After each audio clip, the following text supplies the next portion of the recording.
Hello, ladies and gentlemen. Thank you all for coming out to the Goddess Queen Tulsa show. I'm your host, Queen Tulsa. If you haven't already, go ahead and take a look at that description, and we will be right back. Hello and welcome. Thank you for tuning in to Goddess Tulsa After Dark. This is where you let your hair down, get you a beverage, prop your feet up or down. Now it's time to hit the like. Are you subscribed? Don't forget to hit that cash app because it's After Dark with the Goddess. All right, so we are definitely back tonight, guys. We are on the story of Aries and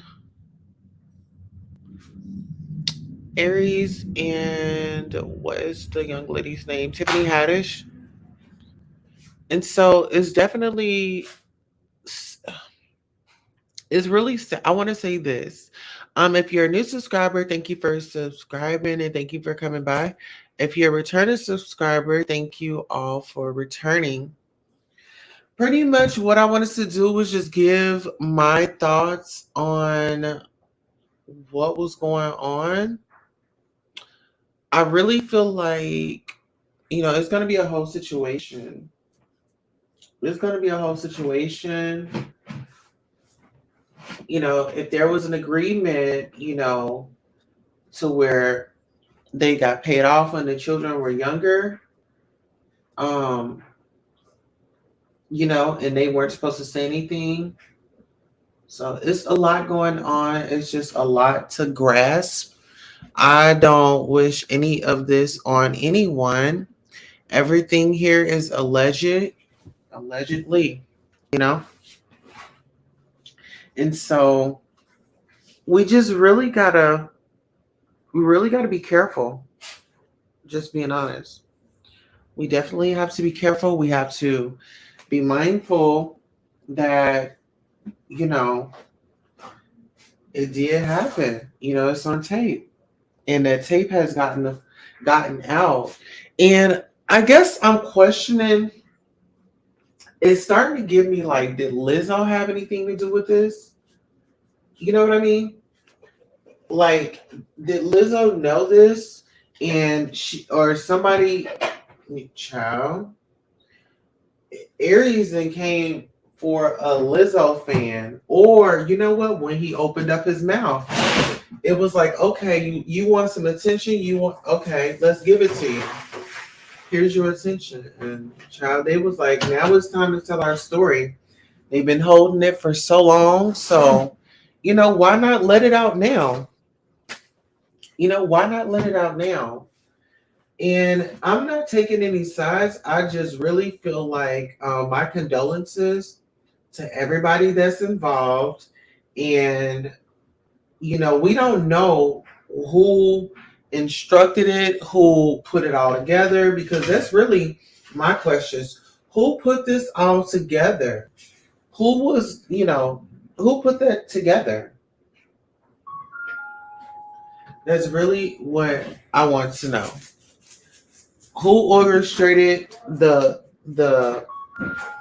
set, or who got them all together, because I feel like everybody should be held accountable, everybody who's involved. Okay, and speaking of protect the children, hello, my child. Hi. How are you? Good. Okay, you got to come over here and tell me all about it. Tell me. It was nothing much happened. They kept hitting the ball backwards into the net behind them because both the teams sucked. Oh, really? Mm-hmm. So somehow I think we won. Okay. So you didn't. So no one hit a home run to where the ball went out into the field. I think there was like one, but it wasn't very good. One guy, he hit the ball. He actually hit it, but he hit it into the ground and it bounced back up and hit him. Oh, wow. It was funny. Oh, no. Oh, my God. So was he hurt?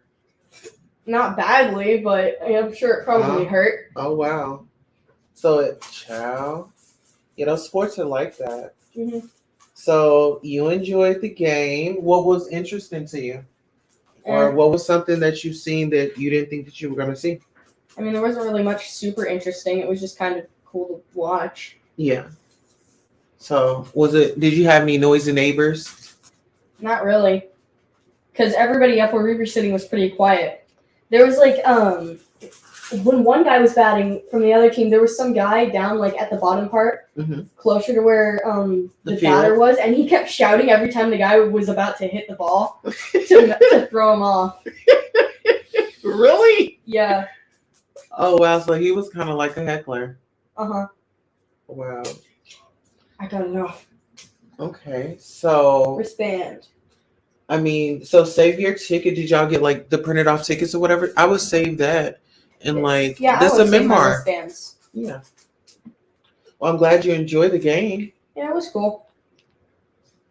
All right. Well, I'm just on the show and I'm discussing.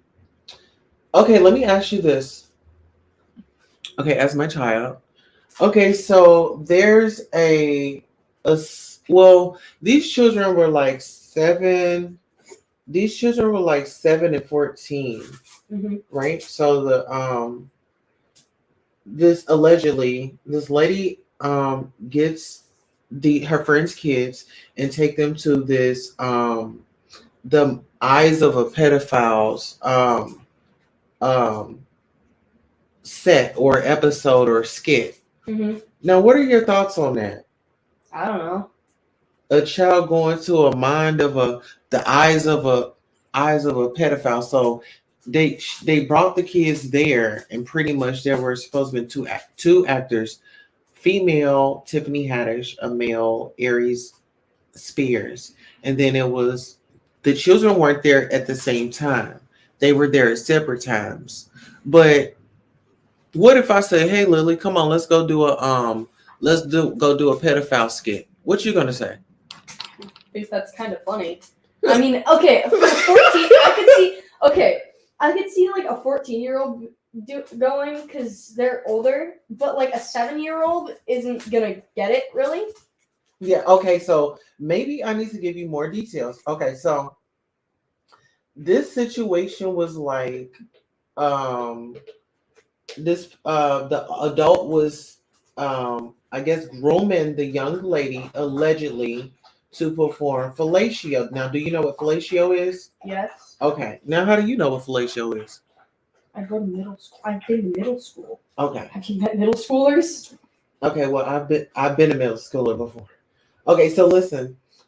So she pretty much encourages this girl to do this and do it as a skit on camera, but all the while eating a hot dog, making noises, moaning and groaning. Now, do you think that's appropriate? No, that's not appropriate at all. And so now it's come to, like, the story has come up because this guy went after, what's her name, Lizzo? And so this ended up following after that. So do you think that's a coincidence? I don't know. I don't know either. I'm just like, I don't know. I'm just like, I mean, I'm not about to have y'all going to no situation like that. Like, it's a no for me. It's definitely a no for me. I just didn't understand it, and everybody's talking about it, so I had to cover the story. But being that you are, of that age, would you participate in a skit like that? No. Okay. Miles, calm yourself. I mean, you are of like the new generation, and yeah, it wasn't tasteful, but then back then, I guess camera phones weren't as popular or whatever. Things didn't go as viral as social media wasn't bumping like it was back then. Hi, honey. How are you? Hi. Did you enjoy the game? Oh, yeah. I need to grab my knickers out of the car. I forgot to grab it. Oh, okay. You want the key? Were you laid back? Laid back? Yeah. Well, they had like a box where we sat outside because Was it not cold? It was cold in there or something? Uncomfortable? No, it was hot outside, but you couldn't really. There's, with the box, there's only like one window, so you have to sit. Then they have some seats outside that are just for us. Oh, okay. So we went out there because, yeah, you couldn't really see the game unless you went outside. Okay. How were the drinks? They just had beers, Okay. and they only had beers you wouldn't even have liked. They were like the specialty ones, the craft. That old uppity shit. Yeah, and then they stopped stocking the fridge. Luckily, the game ended. Otherwise, we would have ran out of beer. Yeah. Now check this out. I was over here. I'm on live, and I asked Lily about it, about this skit with Tiffany Haddish and Aries Spears. About taking the kids to go do a skit. What are your thoughts on it? What if? Okay, so I don't remember. I know we talked about it, but I don't remember what happened. Okay, so pretty much the kids are in a skit, and this is like eyes through the pedophile. Eyes through a pedophile, like a grown man sitting here playing a skit with a child. Yeah. I mean, that is It's I don't weird. know. Yeah, I don't understand that. That's like some weird Nickelodeon bullshit. They're a bunch of weird chomos too. Well, you know what? Kanye's sounding off, so all this is like kind of working together because Kanye doesn't want his kids in showbiz with Disney and stuff.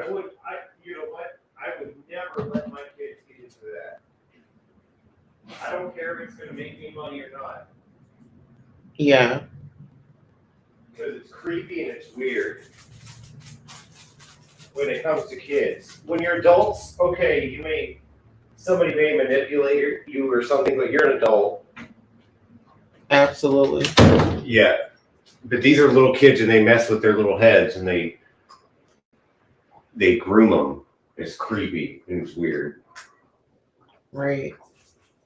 Well, speaking of creepy and that, I have a story, or actually I have an interview that I want to play. So just give me 1 second, guys. I'm going to go ahead and upload this clip. You guys let me know what you think about it. This is a Nickelodeon child star. Her name is Jennette Mccurdy, and she has a story to tell. So let's listen.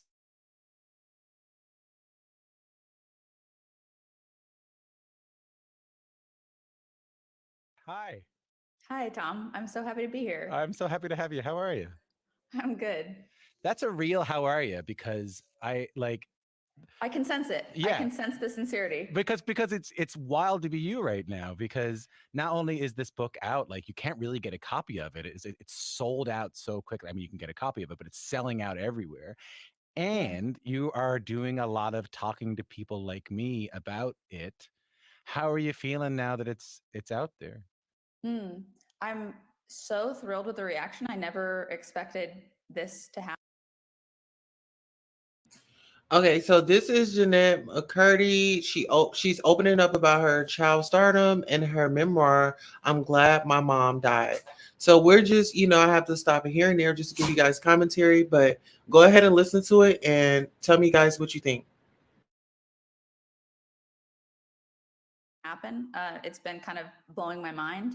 It's been, 2 days, I guess, since it's released, and I haven't slept well the past 2 days because I've just been so giddy and excited and just so happy that people are reacting to it the way that they're reacting to it and getting from it what they're getting from it. It was my hope that it would connect with anybody who read it this way.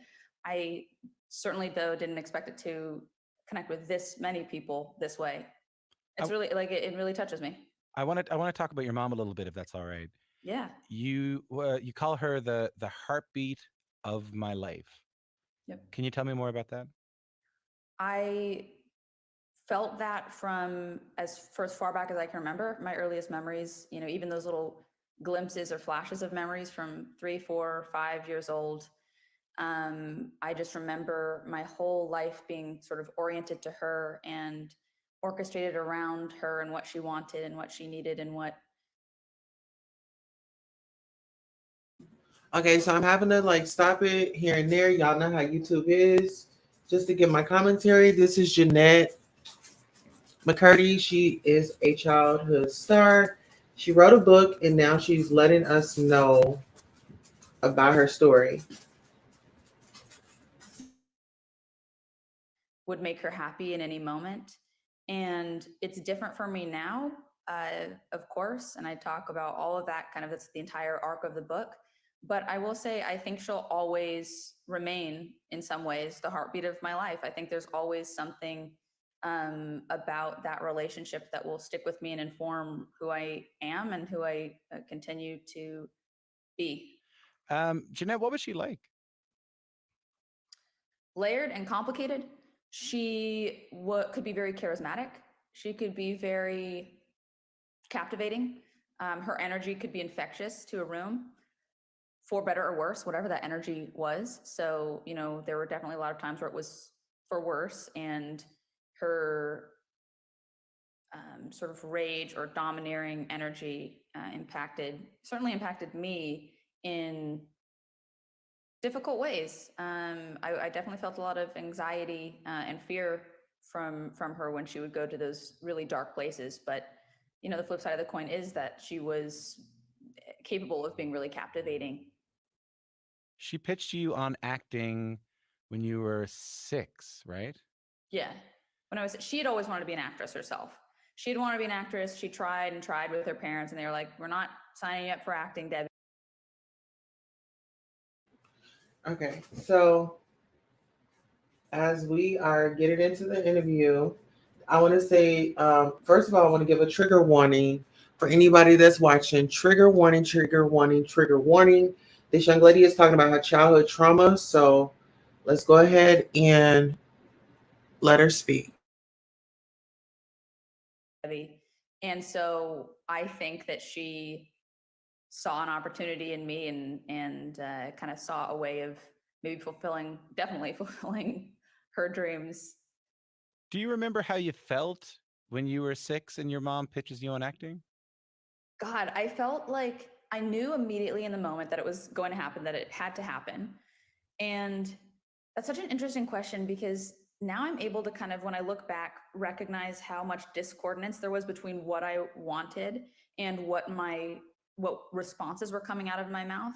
So anything that came out of my mouth was always to please mom, but oftentimes, absolutely more often than not, I felt that whatever she wanted was really against what I wanted, or what I thought was right, or what I thought was, even the right way to deliver a line, for example. Oftentimes I disagreed with her, but I didn't know how to really locate that part of my voice. And so instead I was just doing what I thought she wanted of me, and really suppressing that internal voice myself. Those are the most powerful parts of the book for me, is when you would write these, like, your mom would request something of you or ask you to do something, and you write paragraphs of all the tumult and all the anger and all the desperation that you feel as she asks you to do that.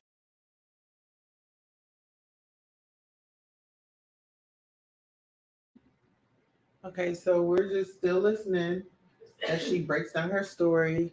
It's a layer by layer. I think this is like a 20-minute video, but I'm willing to listen.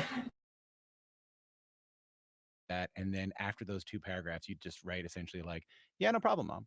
Like, after all of that, it all ends with, yeah, okay, I'll do it, sure, no problem. Yes, yeah, absolutely.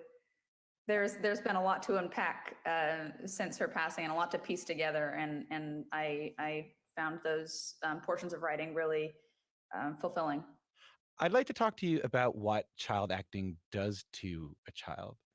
So one of the stories that I found captivating in the book was, you are like, you're a baby, like you're a child, Mm-hmm, and mm-hmm. you audition for this movie called Because of Winn-Dixie, and then you don't get it. You get passed on.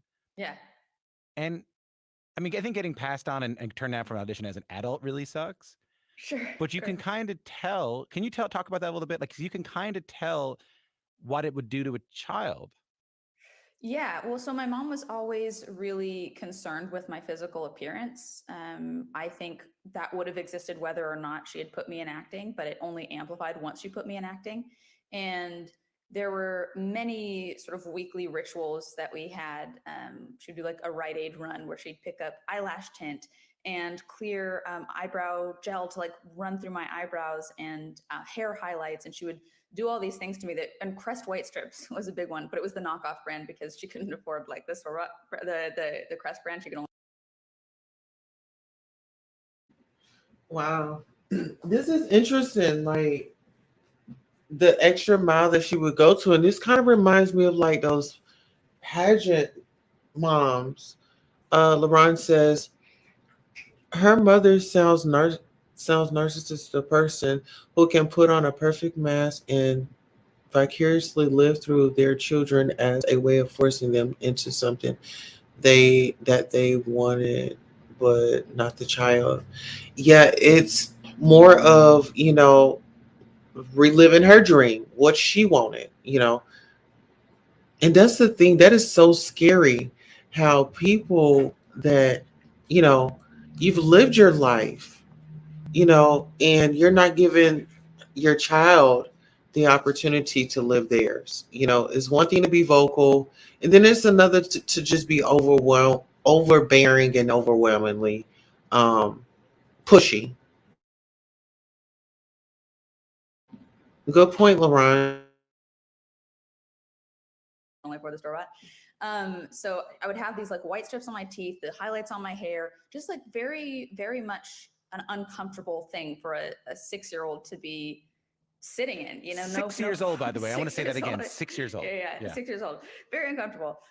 So then, a couple years in, I get this audition. A couple years into acting, I get this audition for Because of Winn-Dixie, and my mom's like, "Why?" Or I don't get an audition for Because of Winn-Dixie. My mom's not sure why I'm not getting the audition. She calls my agent and is like, "What's going on? Like, everybody's going out on this. Why can't my daughter get an audition?" Like screaming at my agent, who I'm sure was horrified. Poor Meredith Fine, if Meredith happens to be listening to this. But then my agent had said that the feedback was that I didn't look like an ethereal beauty, and that was what they had wanted for that role, and that I looked too homely. So that was why I wasn't given the audition. And you write, it was the first time I wished I was prettier. Yeah, I wasn't concerned with appearance. I was, so little, and I grew up very tomboyish. I had 3 older brothers. I appreciated the ease to the way that they were able to just kind of exist and dress, and it was very alluring to me. And I always kind of wanted that, but just accepted what my mom wanted of me and her poking and prodding and white strips and hair highlights.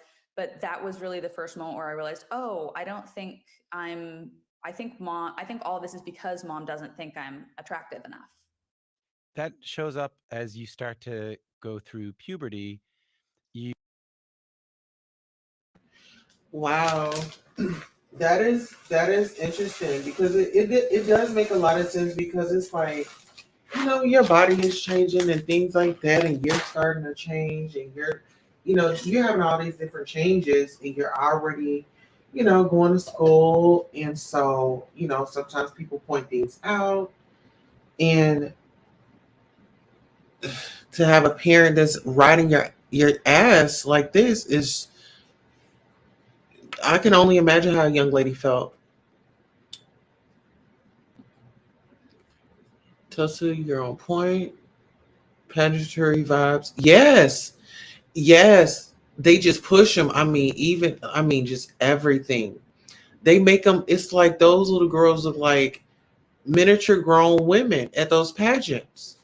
All that makeup, the lipstick, do the pageant. I'm all for it, but let it be their wanting to do. Your mom, who at that point was a cancer survivor, so you were always concerned that the cancer would reappear, and you as a little girl are giving yourself tests, and you feel a lump on your breast, but you learn that it's just a breast developing. You learn that your body's changing, and that freaks you out because your mom doesn't want you to grow up. You're worried you're going to start losing roles. And in a really harrowing moment of the book, you say to your mom, how can I stop this from happening? How can I stop getting older? How can I stop developing? And she says, well, there is a way. And she introduces you to something she calls calorie restricting, which, leads to, I mean, doctors and people within your field talking to you about anorexia. And it's clear that that's anorexia. The reason I bring that up is because, and I'm not sure how to ask this, Jennette, but like your mom was also calorie restricting. You Yes. talk about that, like, right, because like you guys would share undressed salads and stuff like that, right? Yep. Is there something about both of you having this disordered eating together that in a perverse way is like a closeness, like a bond between you? What? Oh my God, what a nuanced, brilliant question that I think is so important to talk about, because I think it's everywhere with eating disorders.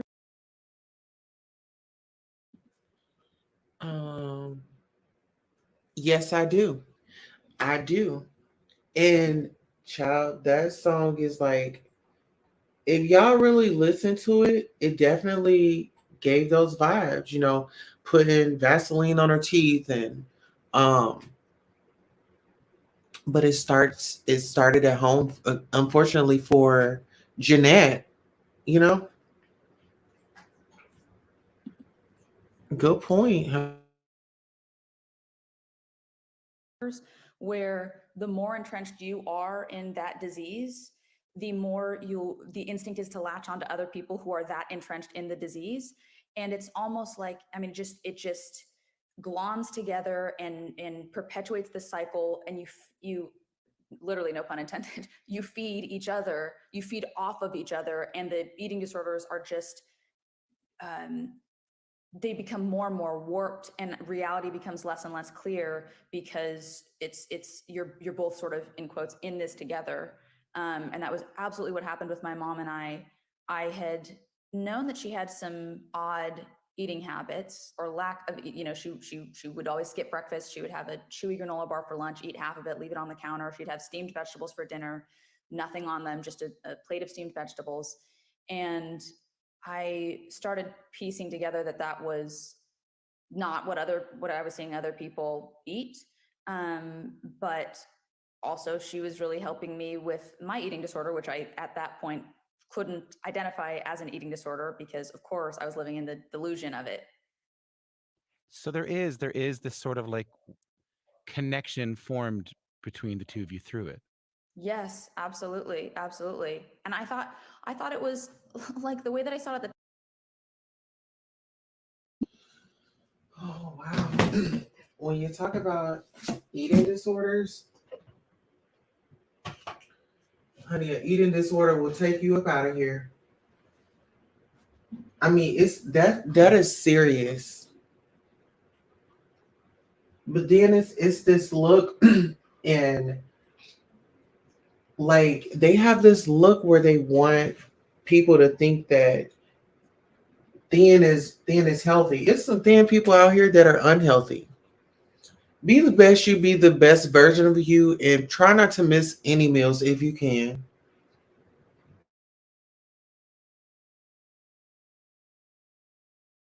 time was that we were best friends. In my mind, it was like a Parent Trap montage where they're like doing the hand jives, they're jumping and clicking their heel, they're doing the little like shake. I thought it was a way for me and mom to be closer, to be more connected, to be best friends. And only later did I realize that wasn't what was happening. Well, I want to talk a little bit about the later there. So like you write about some of these things that would be in the Parent Trap montage. I mean, Yeah. Again, teaching you disordered eating. You mentioned the at-home makeovers where she would dye her hair and eyelashes. Yeah. You even describe in the book her showering you like well into your teens. Um, and it obviously has taken a lot of therapy and a lot of work to recover from all this. But given what you just said about like only later did I realize, what's it been like to have to revisit these experiences in order to write about them? Wow. LeBron says also Mommy Dearest in Hollywood, they had stars from Judy Garland on pills, diets of like Tina. Oh, diets like tuna and crackers, etc. Other stars, even Wendy mom put her on a diet as a child. I remember Wendy saying that. And see, you know what?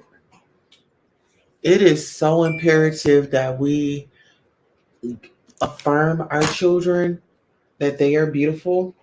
I know, like, one of my children, she, was, you know, I don't think that she was ever insecure about her weight, but we wanted to definitely keep an eye and keep a track on it.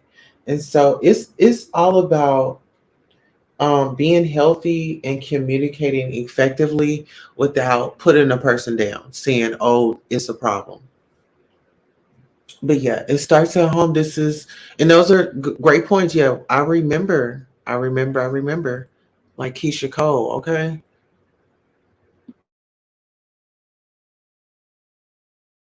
Mm. I had done so much work privately in therapy for years, probably 6 or 7 years before even considering exploring them in a memoir. So I felt like I had done a lot of that work, and through that work been able to excavate and I hope acknowledge what is worth sharing with other people and what's just for me, and what is entertaining and what isn't. I think that's really important. I did not at all set out to just like do some kind of like, even the word memoir sounds so like dramatic. Like, I wrote this memoir. It's so it feels so over the top. But I really set out to write a good book, and then the fact that it's about my life was really secondary. And I think that I hope that objectivity that I got to through therapy was helpful to making it as entertaining as it could be. CBT, right? I noticed CBT in there. CBT, yeah. Big Do you like CBT guy. CBT? Love Oh, CBT.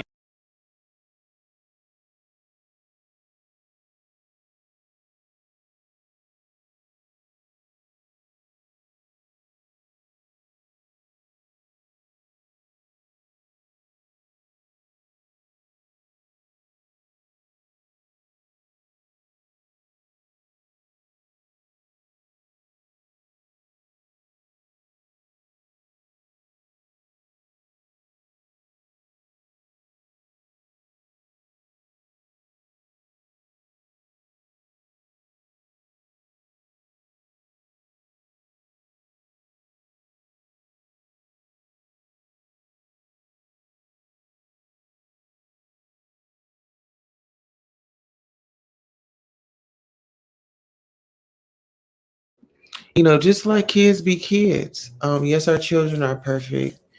They are a blessing and innocent. Absolutely. I totally agree with that. Hey, Sonya. Welcome. We're the Jennette Mccurdy. She's opened up about her child, stardom and her memoir. I'm glad my mom died.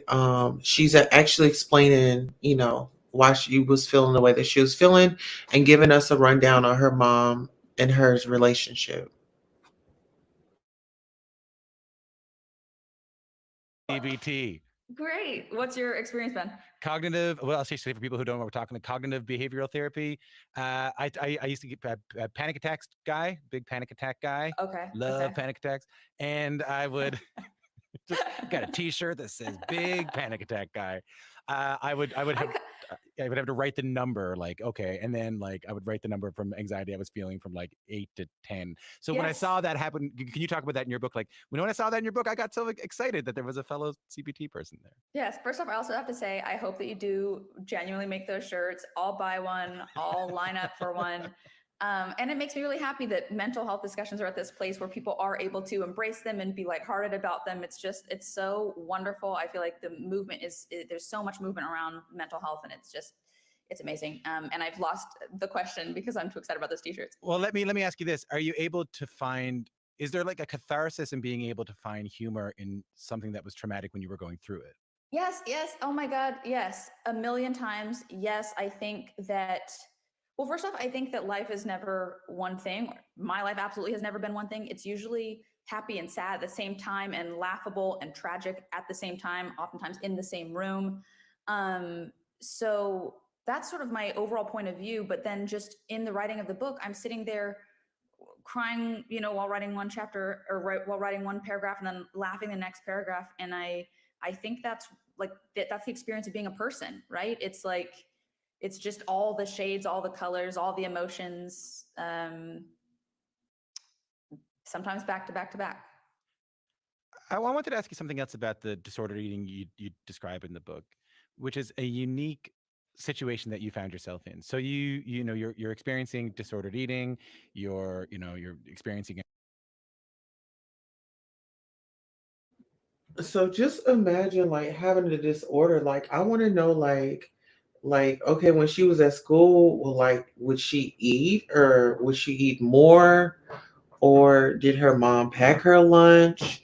Or is it like a conversation about, you know, what she was gonna eat? I'm not sure. Um I don't know. I'm curious to know like how her school life went as far as like eating, being that her mom had put her on that diet. anorexia, and your character Sam Puckett on iCarly is food obsessed. Is Yes. butter, fried chicken, turkey legs, Yeah. pastries, all these as props. In your personal life, you're struggling with an eating disorder. Like, what is that? What is that like? At the time, it was very challenging. I didn't really know how to navigate it. Now I see it for the truly the comedy gold that it is. Like there was no like who could write that, right? The fact that I'm suffering from these eating disorders while also playing a character who loves food. Um, it is. I think it's very entertaining. It's I'm glad. I'm glad. I'm glad. I guess, yeah, I guess it is sort of entertaining, but it must have been some hard in the moment though, Jennette. Oh yeah. Oh, absolutely. Absolutely. And I think it's important to, you know, finding humor in things with time. I don't see it as in any way discrediting or dishonoring whatever my emotional experience was at the time. Yeah. I just see it as sort of the changing and the evolving of perspective, and also the luxury of time and how much it Yeah. helps perspective. But I was really, I say it with a smile now, but I was really struggling and it was really, really challenging. And also, I didn't have the tools to even understand how to go about dealing with any of that. I didn't know how to go, you know, people would recognize me for my character and would scream just. Oh wow. Um, she did. Her character on that show was known to be like a gluten. That is crazy. Yeah, it's like you're being taunted. It's like, damn, do I eat it or do I not? What a way to fuck with, what a way to mess with the mind. Oh, you have to do this. You have to be fit. You got to get these roles. And then, okay, you done got me a role where they're teasing me with food. Or, pretty much a tease because she couldn't eat it.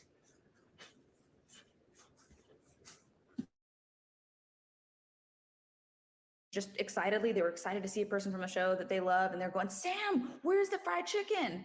And I'm thinking, like, I mean, I got that dozens of times a day. Like that was a thing that people said repeatedly. And I just remember my whole body would kind of stiffen and I'd think like, oh God, because I knew what was going on underneath it. But at that, I was nowhere near at a place where I was able to share that experience. That this being able to look back is, it was already blowing my mind before we started this interview, but it's even blowing my mind now. Like with being able, the change in perspective when you're able to look back at this time in your life. Isn't it helpful? Yeah. Do you find that? Yeah, I definitely find that. Like I even find it when I'm going through hard stuff now. I'll go like, you know what? I bet. Give me 3 months. I bet I can. I bet I'll find this funny. And what I'll try to do is try to say the moment that's happening in hindsight. Like if I'm going through a hard thing, Yes. I'll say one time I was, and I'll mention the hard thing, so it'll just seem like a story to me. I absolutely love that. I'm gonna adopt that tool. We're gonna get that and the t-shirts. You and I are gonna. We're gonna be millionaires. It's gonna be incredible. Tools and t-shirts. Cool. Now, Jennette, I'll ask you something else here now, and I want to remind you again that we're pre-taping. So you Oh. do write about the sort of toxic work environment you were in Nickelodeon, especially around the showrunner who was only called the.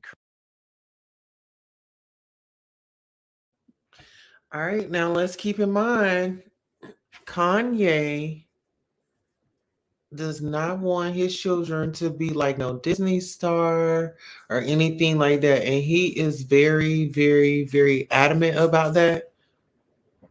So before we get into it, let's go ahead. Creator in Your book, book, I'll and read what you write here. You write he was mean-spirited, controlling, and terrifying, and prone to make grown men and women cry with his insults and degradation. So with a bit of distance now, what was it like working under those conditions, not as a grown adult, but as a kid? This is one of those kind of hot button topics that I've seen a lot in the headlines, especially the early headlines about the book. And I just feel like I really, this is, I've said this before, but I mean it genuinely, that I've said everything that I could say about this, like in the book. And I think the story is so much more significant and hopefully important and healing than any of these aspects. And so I really try not to focus on them too much, because I just think it does a disservice to the ultimate themes and the connection that I think people are feeling from the book. I understand that. Yeah, I get that. You write a book about, I mean, I read the book. You write a book about the trauma you've gone through and the kind of arc of your life, and then there's one story that's a very small part of the book that got to suck a little bit. I get that. Totally. Yeah, it wasn't what I set out to do. I just set out to truly to write a good book and write something that I hoped would connect with people. And I'm so glad to see that it's doing that, and that the people who read it are taking from it exactly what I hoped they would. See, and that's the thing, like when coming forward and telling your story, as long as you are, the people that'll get it, they'll get it. The people that want to say whatever they want to say, they're going to say that regardless. LaRon says the Hollywood producers, the mother, anyone in the business were taunting her with food. That is wicked as hell. They are behind this, making fun of her. They are a cult worship. They are cult worshiping devils. Oh, child. Isn't that's just sad? The innocent girl. Are in no way confused or taking one aspect of it. It seems like they're really taking the fullness of the book, and I'm grateful for that. Well, let me move on then. I want to talk about child stardom. You said in the book, child stardom is a trap. Yeah. Can you tell me more about that? I think that no child is psychologically, emotionally, mentally equipped for the obstacles of child stardom, even if they have the greatest support system around them. I just think it's such a bizarre environment. Again, if they have the best circumstances, I just think it's such a bizarre environment, and the experience of being publicly recognized or even famous at an early age, just if you don't have the psychological tools, if your mind isn't psychologically developed to the place that you can understand what's happening and understand the difference between what is reality and what isn't, I just think it's really, really dangerous. And I'm so proud of any of my fellow child performers who have gotten to the other side of it and done that work and are able to grow and work on things that they want to be working on and set examples for everyone else. Drew Barrymore's done it, Scarlett Johansson's done it, Natalie Portman, like they set an amazing example. And of course I can't speak for them or what their experience of child stardom was, but my view of it is definitely very, very strongly in the direction of it's severely unhealthy and challenging. Now,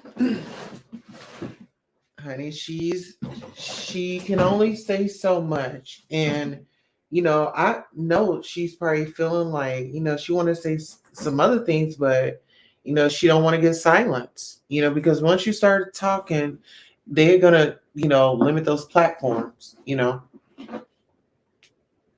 So here, let's get into it. Does it ever come to you why we're still okay with it? Like, you're not the first child star to have a traumatic memoir. And you know what I mean? Like, why we Yeah. as a society are still kind of okay with it, knowing what we know. No, I would even say obsessed with it. I think there's a certain focus on kid stars that is beyond what adult stars experience. There's so many people weighing in on what they should do and shouldn't do and how they need to act and need to be and need to dress and need to look. It's like I don't understand where that obsession comes from or why.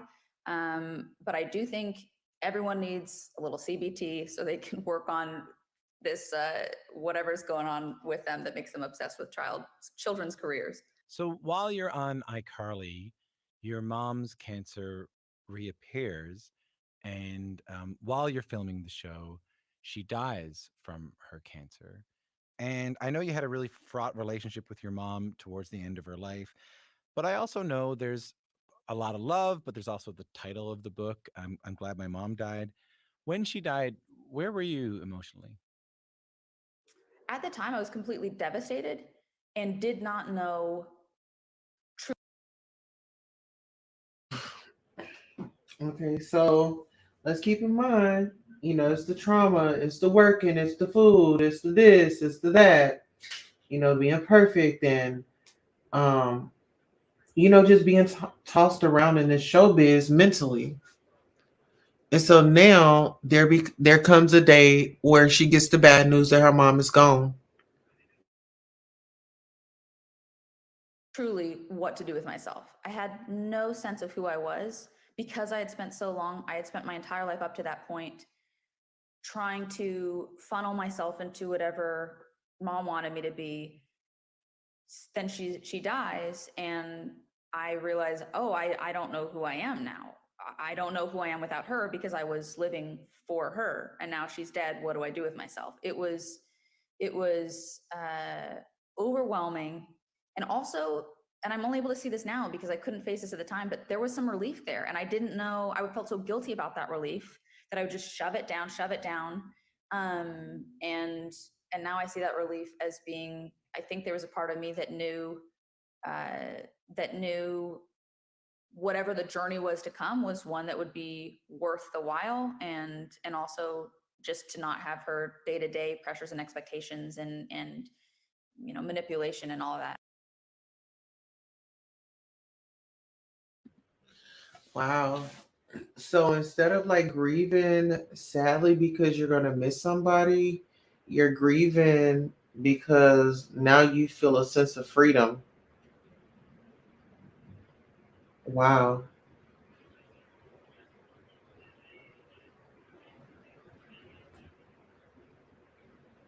That's a lot to take in.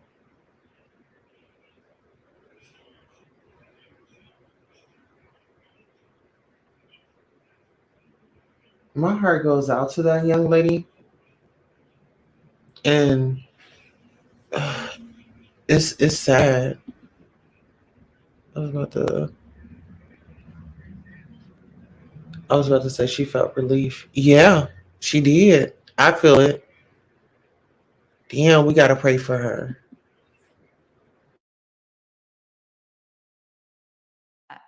Did you feel guilty about the relief, or did you feel shameful about the relief? Did you feel like there was something wrong with you for feeling relief?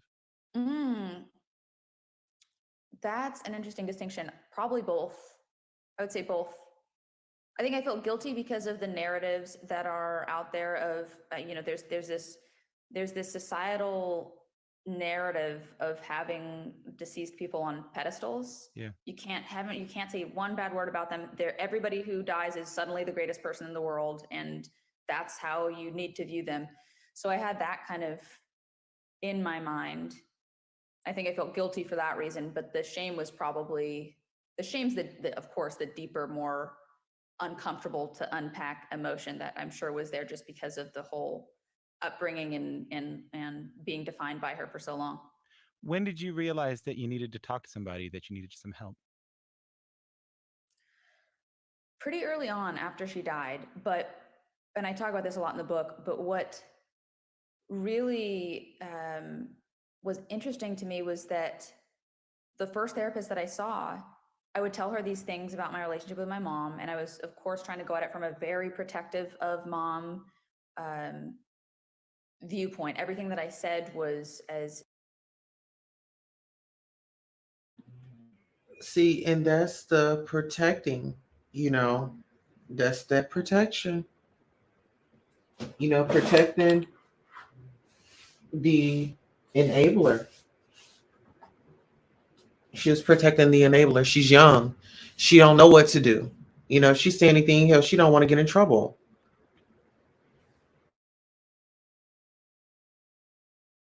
Disclaimer as possible and as as wedged through the lens of mom's great as possible. And she would look at me and she goes, what you're talking about is abuse. Do you understand that what you're talking about is abuse? I couldn't handle that information at the time. I was still determined to keep my mom on that pedestal. So I quit that first therapist.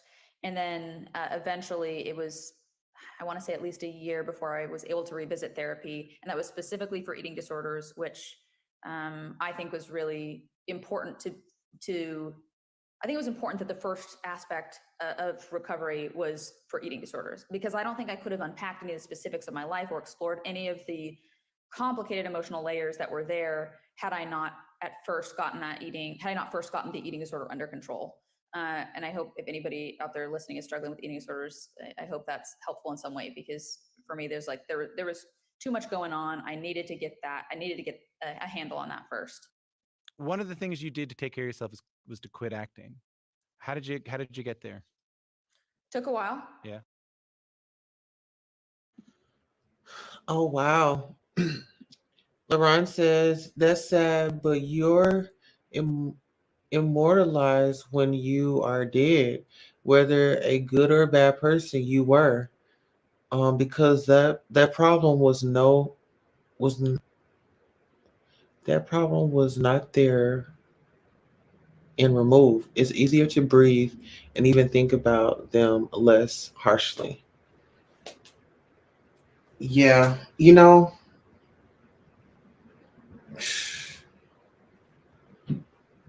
that's tough. I mean, but what are y'all thoughts? Do y'all think that y'all should hold back on how you feel? If a person hurts you and they passed away, you at their funeral, do you think that, it's appropriate for you to let it out, or just keep it bottled in and take it to your grave? What are y'all thoughts on that? She unfortunately probably would still have the eating disorder if her mom was still on this earth. You know what? That is, I could, yeah, because her opinion mattered. I could see it that way.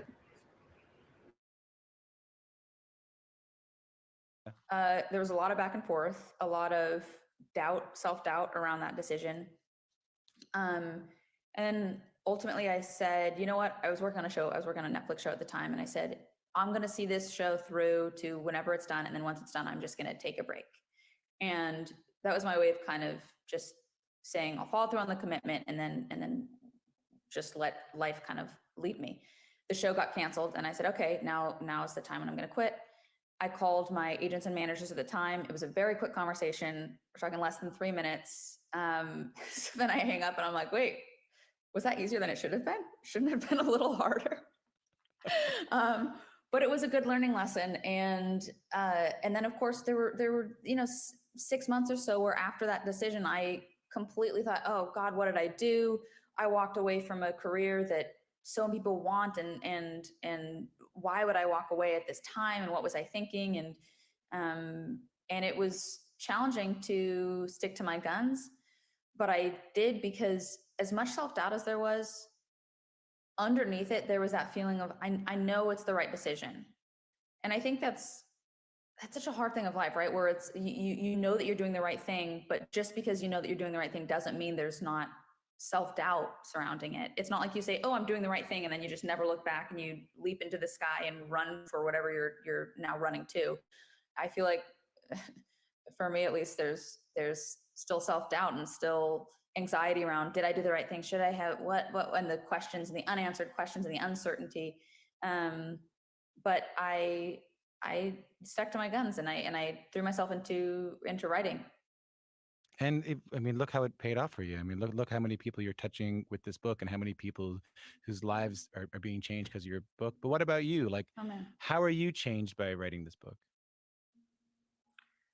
A big thing for me is how much simpler my grief toward my mom has become, because it used to be so complicated and I'd feel so angry that I'd feel like I miss her. I'd start crying. I'd feel angry that I was crying. I'd feel mom doesn't deserve my tears. She abused me. How is there still room to miss this person as in my bones as I do when she treated me the way that she did? She doesn't deserve me to feel this way. It was so complicated, and it'd go from the pendulum swing. It'd be sadness, then anger, then guilt at feeling the anger, then back to sadness. It was just confused. And since writing the book, I think that so much healing happened that now I'm able to truly just go, oh wow, I miss mom. And it can even be, just the simplest of grief. And I'm relieved that grief can be simple in that way.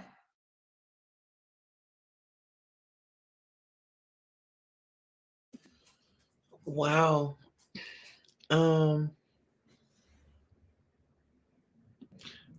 LaRon says, I did. My mom couldn't stand me for being a front. There is a downside to standing up to a narcissist. But I survived and moved to the fuck on the other side of the country. She still would ask me, when am I coming back? Never, ma'am. You know what? You know what? I understand. I understand how you felt. It's like when you're standing up and see, I was that child too. Like I would stand up and I would say what I had to say. And, it was what it was. Like, I'm not going to back down. This is what it is. And thank God I kept that, because I feel like, I can protect myself, I protect myself. So I have to stand up for myself. And thank goodness I had that. Those challenges where having to step up was not an option. It was a must, you know. But yeah, it's a whole sad story all the way around the board. I mean, people really don't know what others are going through, and just what that type of lifestyle is, or what the life is about. Because it's one thing, we're only seeing what's on camera, we're only seeing characters of people. We don't really know them in real life, you know. It's something. Um, I'm over here. I'm over here just relaxing. I am going to. Do you think it made it for the best? Hold on, let's see. Do you think it made it for the best, sacrificing that relationship for your freedom for you? Um,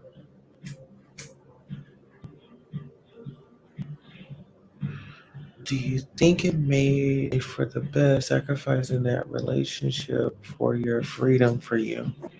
What relationship?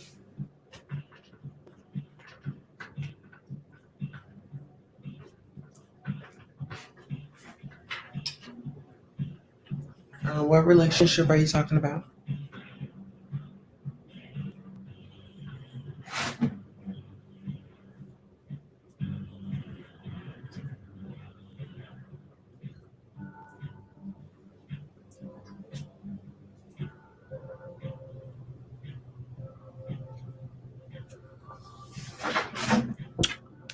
With the narcissist? Oh, Yeah, it was for my best. Yes, I can definitely say it was for my best because um that experience really, I reflect back on that more often than others. And the reason why I say that is because you know, being homeless, being told, you can't have no food, shit. Yeah. I refer back on that often. Yeah, that definitely made me who I am today. And it's like, mm-mm. And it was like, I don't know, it was a situation. I ain't gonna like really get into it, but it was just a situation, and even to this day I might have a trigger because of something. But yeah.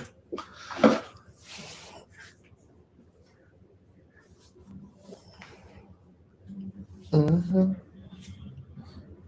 What about you, girl?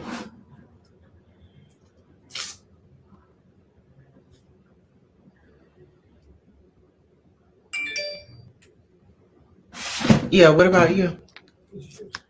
Um, Let me see.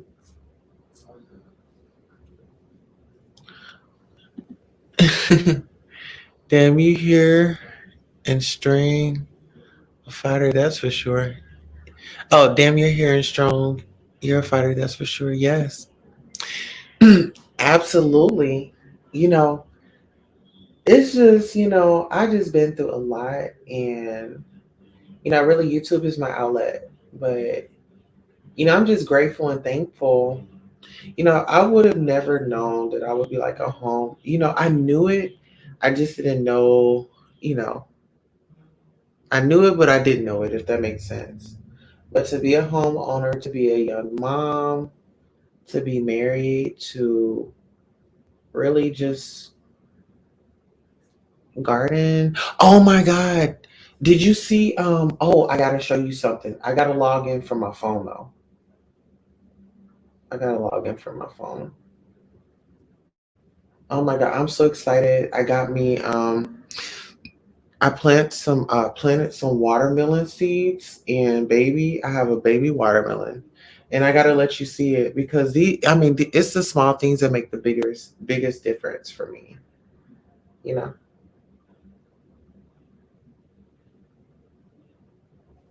Here, give me a second. I'm gonna actually I can show you. Here, let me see. Yes, I don't regret it. I've always stood for truth. That's what's up. See, and you get a lot of backlash like when you because there's some people that's lost out here, and when you're woke, shit. Even as a child, yeah, same. You want to see my watermelon that I grew, that I planted? That's beautiful. That gives me hope. Yes, I'm telling you. Listen, no matter what you're going through, don't you worry about it. You just be grateful, show gratitude, and just make every day count. Because it may not seem like going out looking for that job, whatever the case may be. It may seem like, oh my God, it's just taking forever, but just stay at it, because I'm telling you, the sun has to shine. Okay, I just dropped the link, and then I'm gonna come in from my phone, and I'm gonna show you. So here, give me 1 second. I can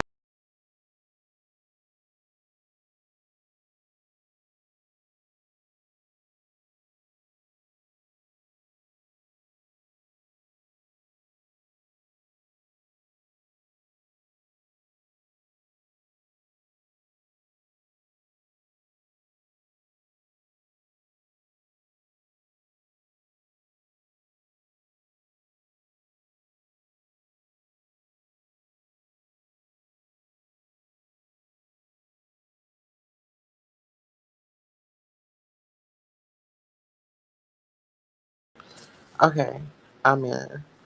So give me 1 second. I'm actually in the back right now, so I gotta walk up front. But yeah, I really love gardening. I've always wanted my own garden. I've always wanted my own house. Um, it's just been like one of my dreams. I think this every lady's dream, to grow up, get married, have your own house, have your own family. You know.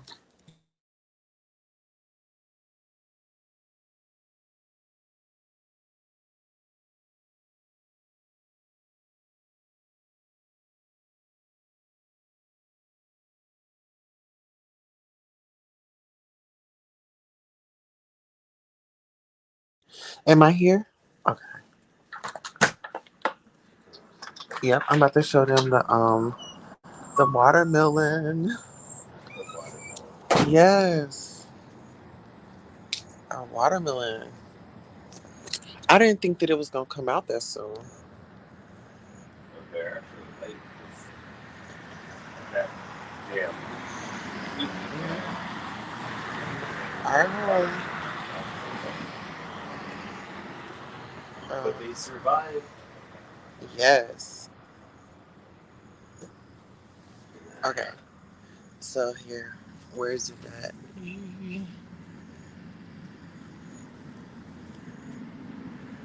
Uh,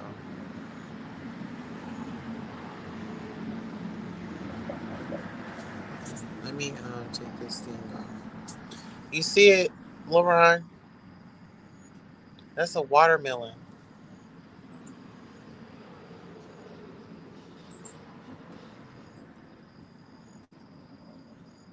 It's gonna get fat. It's gonna be big. Uh-huh. I wonder if it's gonna be that yellow one. You know how they be having like the yellow ones? No, just early. I think it's gonna need a shitload of water now. Just think about what. Oh, because it's about to draw up. It's not really even gonna. Think about certain vegetables and fruit. You got to think about it's all like watermelon's all water, so you need a little water.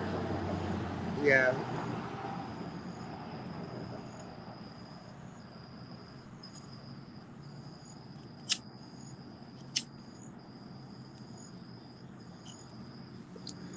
I sure can't wait until I can't wait until like gets bigger.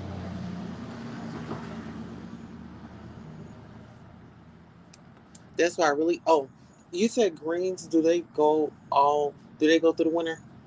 Oh, so most of your leaf things like greens, lettuce, spinach are a cold weather. Okay. So we may want to plant those maybe in our little pots we have there. Uh-huh. So they're off the ground. Maybe do a little patch of spinach, a little patch of greens. Mm-hmm. Yeah. Yeah, that's what I want to do. Because here, Oh, excuse me. it's not going to be winter for a long time, so we can keep growing food. Now that the heat's gone, I'd almost want to plant some shit again. Mm-hmm. Because that super high heat just killed everything, except, of course, okra loves heat. And look at the two things that love heat. Watermelon and okra survived. Same thing with the sunflower. I'm still on that. I'm like, oh my God. I said, is this a cucumber? He says, no, that's a watermelon. I was like, damn, because we not too long ago did the watermelon plant, but it went crazy. Like, what else did we put? Oh, those cucumbers. It was because it got so it kind of just slowed down. They didn't develop.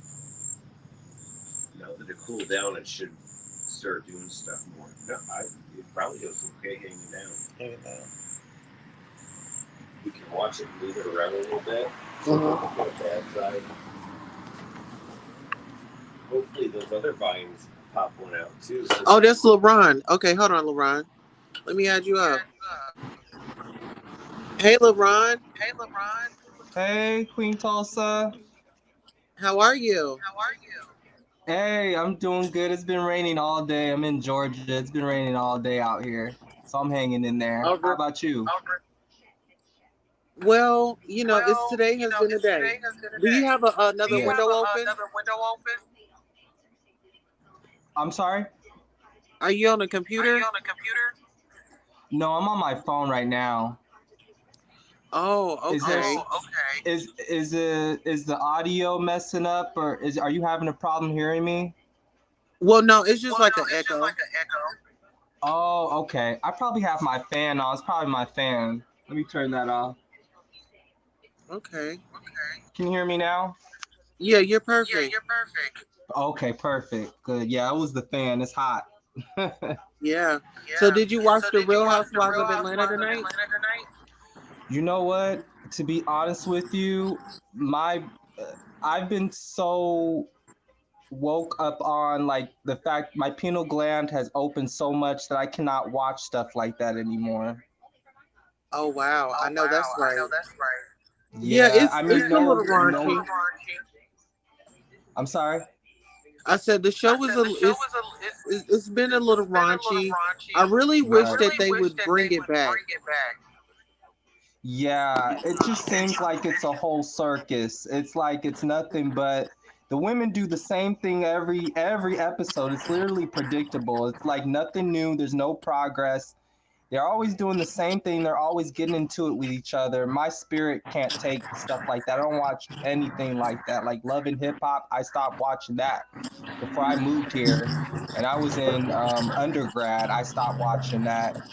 A lot of Yeah. that stuff I can't stomach it. My sister actually met Cardi Red, or whatever her name is, Uh-huh. from the Real House Atlanta. My sister and my aunt, and they said that she was very nasty. So I was not surprised. No, so Carly Red, she wasn't on Real Housewives of Atlanta. Yeah, I know she's not. But that just shows you. I'm giving the.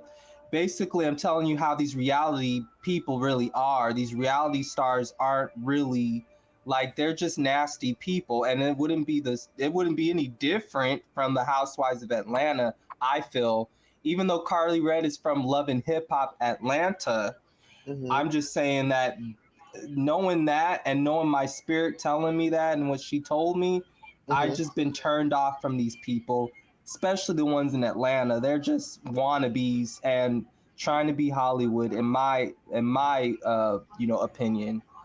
But I And bet it speak, was raunchy. What happened? yeah, and speaking of Hollywood, let's get in. What are your thoughts on Aries Spears, and then what are your thoughts on Tiffany Haddish? Oh man, Queen Tulsa. I'm just disgusted. I saw some of the clips because I've been watching Nick and Night, and I watch Gossip Girl, XOXO, Gossip Girl. and You know, yes, you know about Gossip Girl. I love her. Miss Gigi, I call in as much as I can. Yes, Miss Gigi. Yes, I watch, and then I appreciated you when you went on to Ratchet, the Blue Till's Kitchen Yusuf show. Yes, I don't know my if I'm saying it brother. right. Yes, and thank you for sharing your testimony. But that's how I met you, and I was like, I gotta support this sister. She's like one of my tribe, and I think what happened was disgusting. That happened to you. We need to rally behind you. That's not right. And just like this, these are Thank black you. entertainers that are being accused of assaulting black children. And it doesn't matter what race these children are, wrong is wrong. And I'm sick and tired of people saying, well, I like this person. And I could not believe that this person, we got to wait till more comes out. But I saw the video. They played the clips. They're zoomed in on the little boy's private parts. I think it's disgusting. And the fact of the matter is, they need to go to jail, and so does the mother who supplied her child, her children for this. They all need to go to jail. The same way that these parents supplied these little girls and little boys to R. Kelly, I still feel the same way, but I'm still disgusted, and I just can't believe in 2022 we're still at the place where we still have to separate the artist from the art. It's all the same. It doesn't matter. You know what I mean?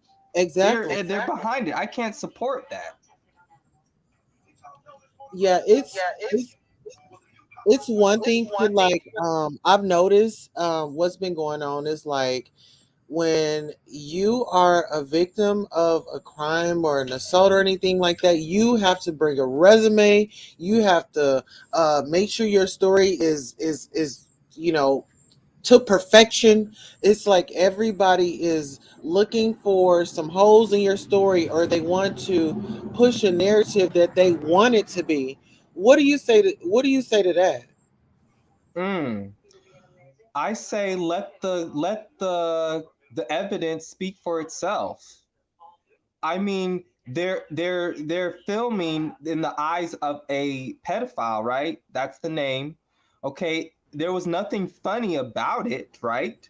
Exactly. And just like a lot of people are saying, who the hell, what was the camera guy editing, or who camera woman? We don't know if it was a man or woman, but who was the person operating the camera? Uh-huh. What were they thinking when they were zooming up in that child's private area, doing all that sexually suggestive stuff? I believe he was 7 years old at the time. Little girl was probably like 14. I didn't see the little girl video. I've been seeing them showing the little boy. But from what I heard, Tiffany Haddish had the little girl trying to show her how to give head. Okay, that's nothing for no 14-year-old. That's nothing for a child, even to be joking about that. So you're already looking crazy because you have suggestive themes, right? Uh-huh. Involving minors and children. You know It's that's wrong. It's got to be, if this does not do anything to their career, then you know exactly what the state of this world is, and you know how sick people really are. And then let me say this. Not even that. When we talk about grooming, they groom those children. If those children were never groomed before, they got groomed that day. Let's call a spade a spade. Can we call a spade a spade? Correct. Correct. Right. They never would have known what that was, you know, what they were being subjected to, what was happening to them in real time, because they had no reference. They were So exposed. They yeah. were exploited. But see, this is my thing with Tiffany Haddish. I had a conversation with my baby earlier. She came home and we're talking and I'm just asking the questions like I run the situation down, let my baby know what this situation is. Okay, I'm gonna just mute because I'm echoing. But I ran the situation down and I just asked, I was like, how do you feel about this? And my baby was like, that's weird, that's odd. And I said, well, you know, what are your thoughts? Me as your parent saying, come on, let's take you to go to this skit about looking looking through a pedophile's eyes. My child said, hell no. And I'm like, I love the fact, okay, that's that when you that's how your children. You know what I'm saying? Your children, you had these conversations. Does this just sound right to you? Because I want to know how you gonna say what your response gonna be. Well, first of all, could I go back like several, maybe 10 years ago, when the Michael Jackson case was going on? And I'm sorry, we were those people that did kind of believe that that happened, and we did make fun of the situation. And my mom, I remember we were in the car and my mom was saying something. I wasn't that young. I had to be like around 15, 16, 17 at the time. And then when he passed, that was devastating. But I remember she was like, if you guys keep it up, we're going to drop you off at Neverland Ranch. And Oh we were just wow. like, oh, hell nah. Right? Like, Yeah. if you tried to do that, we're going to sit up there and we're going to escape and run away as soon as you drop us off. So that ain't happening. And then to hear about years later what they said and how people lied on Michael Jackson and all this stuff, and the parents were trying to get payoffs and stuff. But I know if I heard, because I was always privy to pedophiles, I was almost abducted, and I was almost a part of a child abduction ring. It's You know, actually true in listen, California. I'm from Cali, and I was also almost kidnapped and held for ransom at one point. uh-oh. And I'm I'm so sorry. sorry to hear that. Yeah, it's crazy. You It's know, I was crazy, a but victim. I was almost a victim of that as well. mm-hmm. The dude that had me, he had like a whole bunch of cell phones. He like had a whole bunch of cell phones, and it seemed like if one rang, it was like a damn Christmas tree. They were all ringing. It was like over fucking 50 cell phones, and just in that moment, I didn't realize this man was wanted by the police until I seen an article on the news. Wow. Let me say, let me extend like that as well. Like, I'm sorry that you went through that as well. That's very devastating and traumatizing. I can imagine growing up and not really trusting too many people now because of that. That's so traumatic, and you just don't know. Especially, I'm assuming, was it a man? Yeah, And was he a man in our community? yeah. Like, yeah. Yeah, and it makes us kind of question if somebody looks like you or looks like us or looks like people in our family. What's the odds of another person like that doing that? And I can imagine that it just warps your mindset, and you start to really be guarded, and naturally so that you could protect yourself the next time. That's crazy. Yeah. Oh, You but know, mm, with the great support system, hold on. With the great support system and just me having faith, I gave my life to the Lord the other day. And, I've been seeing, people, things trying to knock me off my, off my, trying to knock me off my balance. And had somebody doing some reckless stuff. And it's like, the mind frame that I'm in, people stop playing with people. Stop playing with people, and you're thinking that their trauma is a game. Stop doing that. We got to stop doing that, especially our people, our same color. Stop putting each other down. Stop coming with the mess. Stop trying to start stuff. Stop trying to be violent. yes, you are absolutely correct, because the divine in you, right?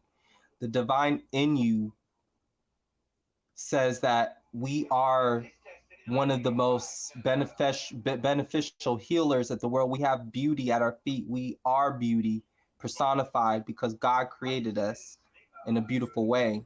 And how could his creation turn out and act so ugly towards each other? It's like the rules of nature.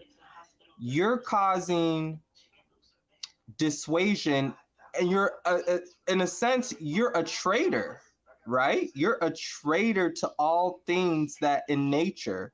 You're a traitor to yourself, and it's not right. You're doing this to other people, especially people who look like you, God's children, God's co-creators or whatever. How do you reconcile that? And then you don't know who you are. And then when someone tells you who you are, they try to bring positivity in your life. Not everybody, we can't carry everybody. And I had to learn that the hard way out of years of doing YouTube as well and trying to get my message around. But I feel like I've been shadow banned. I feel like still, even on my Instagram, I posted something about Joe Biden, and I literally have a video of him and a recording of him saying how this country was doing, because they're getting, the white population is about to be extinct, and you know they're getting scared, and a lot of these white supremacists, that's the reason behind a lot of these attacks nowadays. But because of that, you can really see the powers that be, that should not be, are trying to silence people like me and you. And it's just disgusting. But then you got somebody of your own caliber, your race, or in your own grouping that is trying to help with the demise of you and your people. And it's Exactly. disgusting. Where the hell they do that at? You know what I'm saying? It's that sellout mentality. It's that, oh, I want to appease this type of audience. Oh, it's really a money grab, and it's a shame. And like I said, those people that be doing that weird ass shit, I see what Harriet Tubman meant. I see why she said fuck them motherfuckers.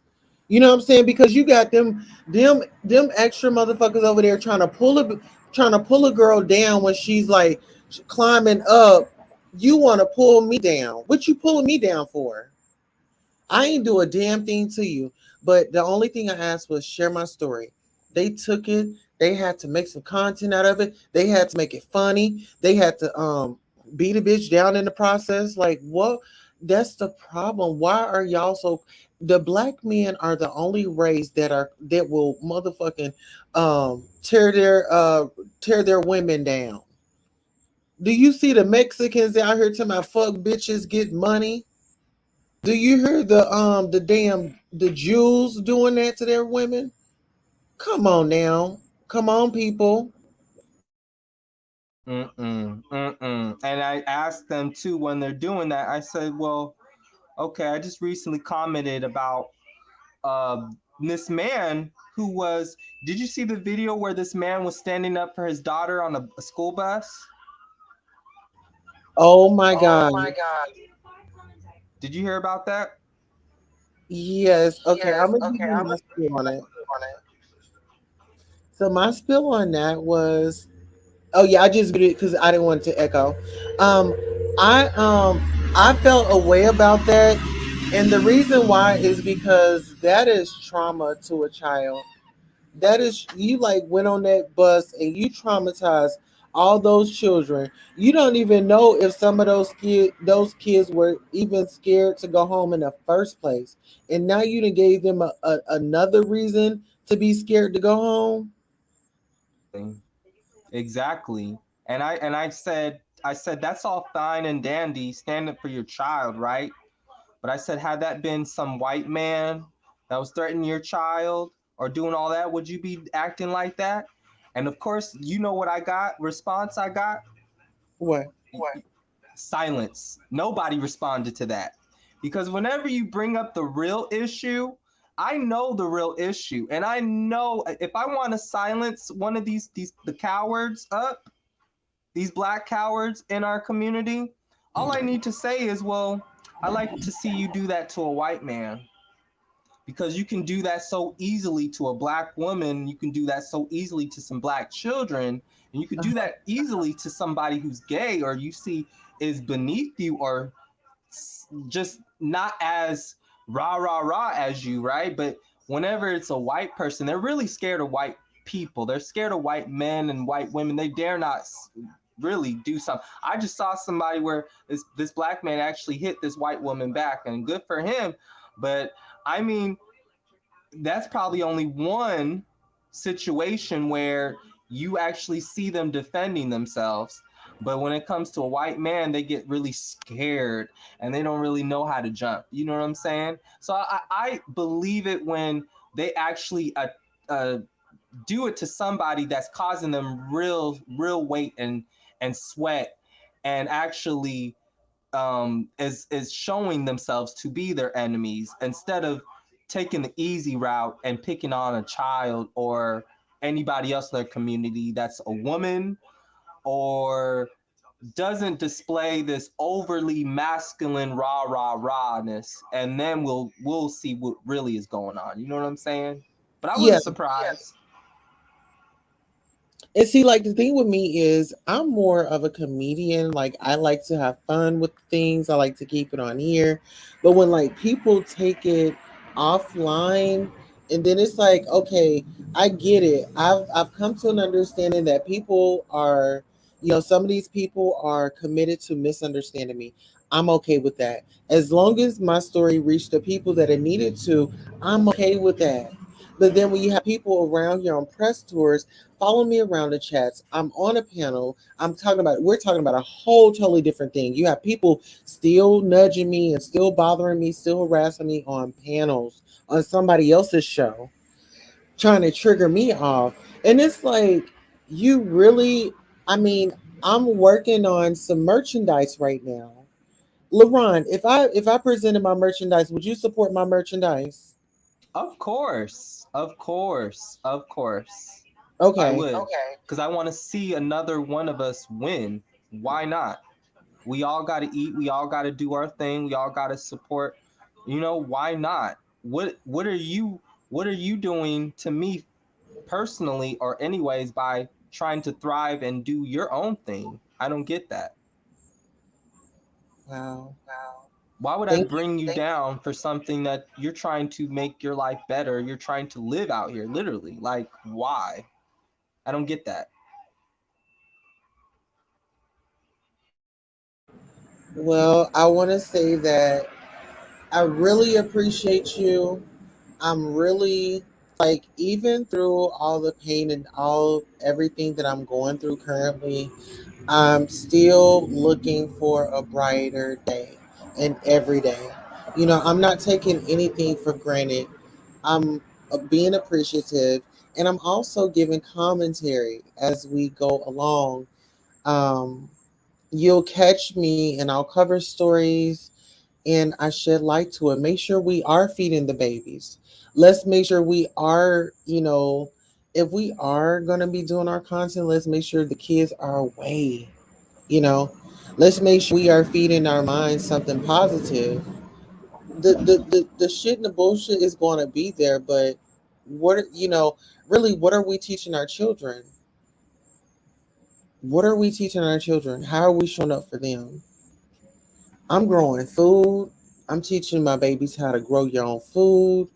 You know, be a kind neighbor, be an upstanding citizen, respect people. I'm an interracial mom. You know, my children are white. So I'm teaching them Black history in the house. I'm it starts in the house. I don't want my children out there doing the most or acting like some of these people here on this YouTube. You know, I got saved and I'm not perfect. I am imperfect, but I am perfect for one man, and that's all that matters. I have my shortcomings, and I don't owe anybody no explanation on why I move the way that I move. But sitting up here putting my house on social media, like what was that? What was that proving? My house was already on social media, love. Me and my family proudly stood in front of our house and took a photo. And it went public, you know, because of the organization. So when you think about things like that, you have to be considerate. I do have children, and I will protect them with everything I have in me. So when you do little snotty shit like that, keep in mind that karma has no date. You think you're going to get old? Okay, yeah, you're going to get old, but then you're going to need somebody to help you.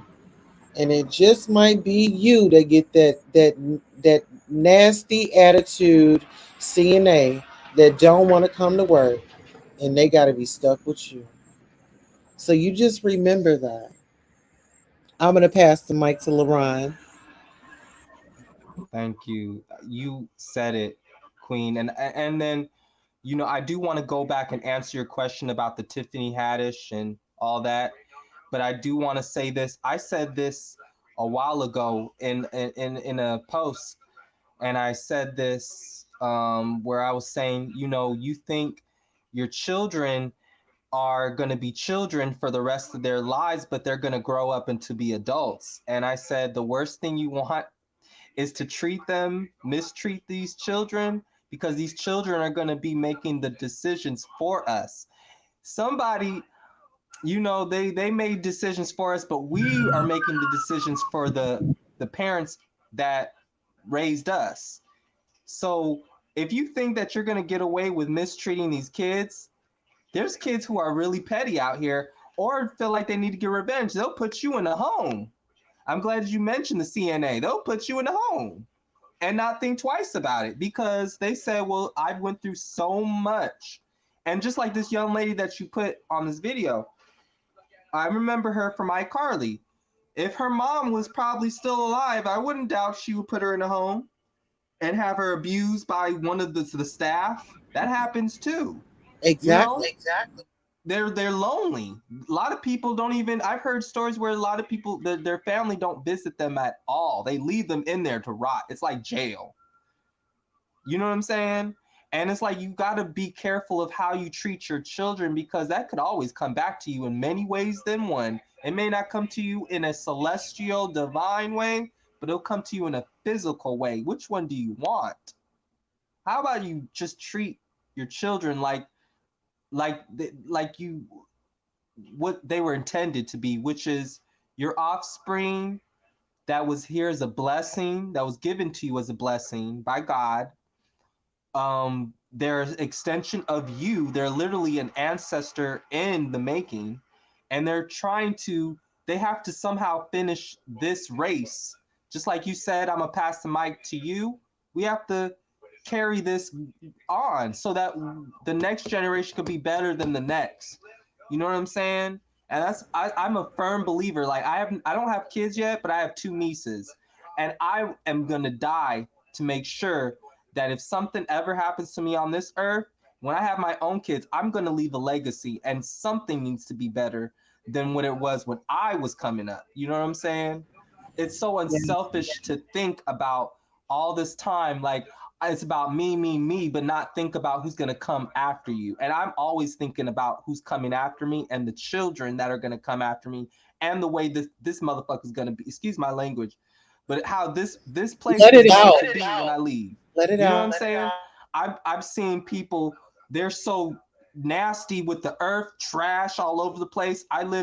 There's a complex, but across from me, where it's a beautiful, it used to be a plantation, but they fixed it up and made it an apartment complex. But the people there just leave bottles and all types of shit.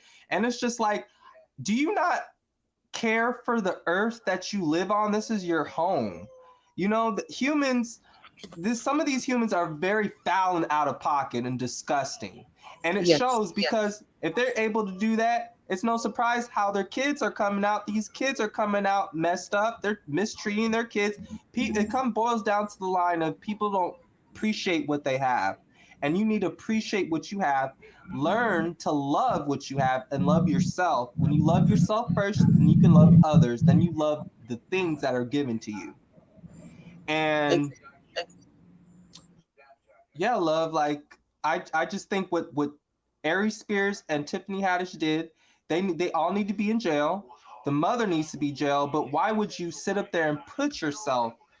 Why would you? It can't be nothing but a ritual, because why would you risk your? I mean, Aries Spears never. The only time he had a career was when he was on Mad TV. After that, he fell off. So if this was any type of way to reinvent yourself or come back from a long rest, this wasn't it. And it's like, it can't be nothing but a ritual, because how could you not think this was inappropriate? How could you think somebody would I almost feel like this is a way for the people who are pulling the strings to kind of get our reaction. They put this out as a way to hold as some type of blackmail over these people to control them. And I also feel like it's also a way to test us like guinea pigs, to see the national reaction of the people and see if we're moving to their liking and seeing if it's going to fit their agenda for what they do. They could be planning on, because I hear these Republicans are trying to legalize child marriages again, like when they did when our great grandparents were coming up and they're marrying 14-year-olds and 20-year-olds and 13-year-olds were marrying 30-year-olds and 40-year-olds. I feel like Yeah. this might be an experiment to see how the national population is reacting to this and seeing if we're moving accordingly to what they're planning. It may be a stretch, but that's what my spirit is telling me. This is also, they always experiment on us in some way or another. It's something to think about. Right. And I feel like you touched on some amazing points.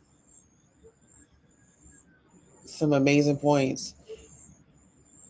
A lot of people,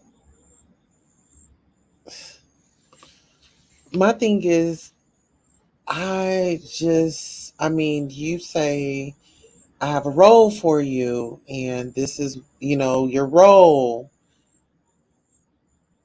Um, I want to act, but can you call me on your next gig?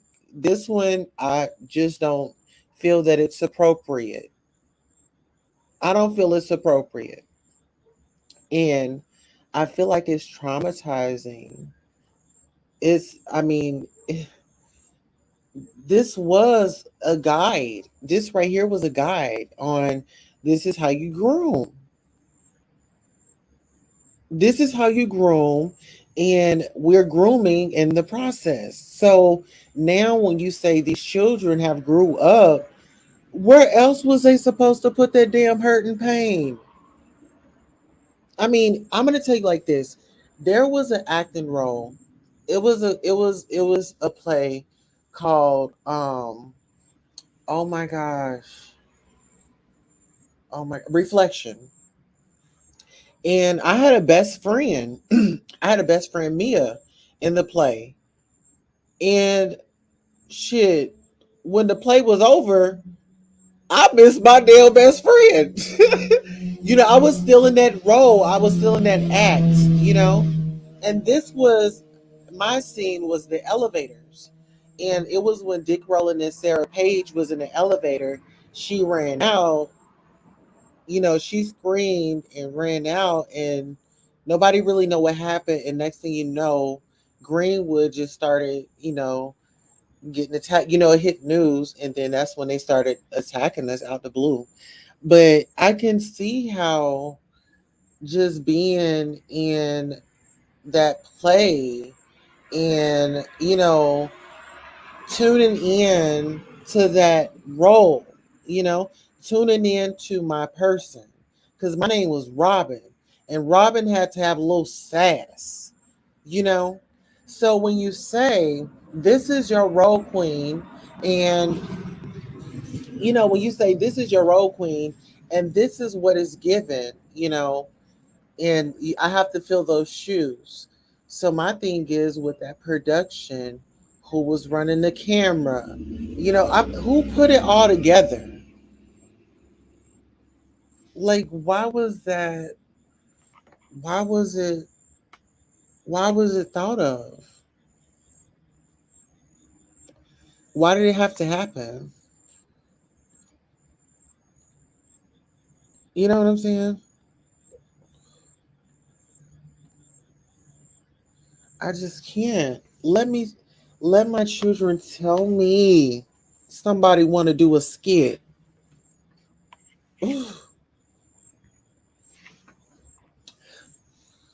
Okay, baby. Well, where's it at? What's their number and what time is it? Okay, I'm gonna take you. When we get there, baby, I need you to sit in the car. What's their name? Baby, no ma'am. First of all, who's running this? And what do you mean this is going down? What do you mean it's going down? All right, you ready to come up? Okay. Hey, sorry about that. That was so weird. It was like my total my data and connection just wiped me out. And then I had to sign into my Wi-Fi, but we already know we know what that was about. But I apologize. Oh, I'm sorry. But listen, I already know what it's given. We are a magnetic force. I'm gonna pass the mic to you. Well, no, I wanted you to finish what you were saying about how you were acting because it cut off right after you said you missed your friend Mia, and then that's when we got cut off. Okay. Wow, this is wow. Wow. When I think about it, my best friend's name was Mia, and my best friend in real life name was Maya. And Maya passed in 2020. So this is, oh my God, this is deeper than what I thought.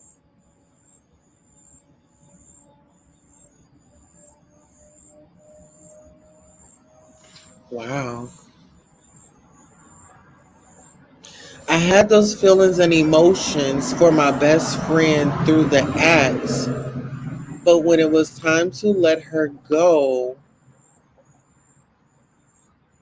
I flew from Tulsa to Atlanta to show her that I had her back. Ain't that it? Ain't that it? Ain't that it? Oh, ain't that it? Wow. Wow. Nothing is by what they call, they said that nothing is by coincidence. We're having a constant spiritual experience, and that was preparing you for something of a transition. That's crazy.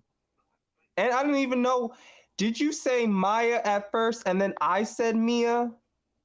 Or was it the other way around? Because maybe I think you might have said something like a Maya or one of them. But if I brought that up, that would be very weird if I brought that up. If I said Mia instead of Maya when you were talking about Maya instead of Mia. Oh, okay. So the girl, my best friend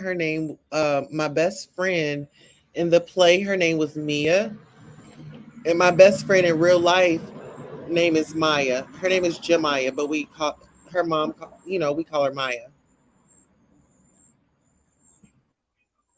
Wow. Wow. Yeah. Yeah, that was some type of connection. That was a connection. It was a symbolic connection. So that was your way of kind of like going through the motions and grieving in a way so that you could transition and let her kind of like nestle in the loss, I guess, so you You could want to know heal. something else? Mm-hmm. Okay, so the play that I'm talking about, I wanted my best friend to come, but she was in Florida. Wow. But she passed in like 2020, so it was like after the fact. And I talked to her like the night before or like in the AM. It was like late AM. And I talked to her, and like the next day, that's when I got the news that she was gone. But I know that I'm doing something right. She was so proud of me. Um, the house that I'm in, like when it was getting built, she was, I had her on FaceTime. I would bring her here, and it was just such an amazing thing. We just had plans and dreams of, sitting on the porch, smoking, having a drink, and laughing about the good old days. And it's like now, just here. I know she's here in spirit. But just like I kind of wish she was here, in person. But I'm just thankful for life. I'm thankful for. I just have gratitude.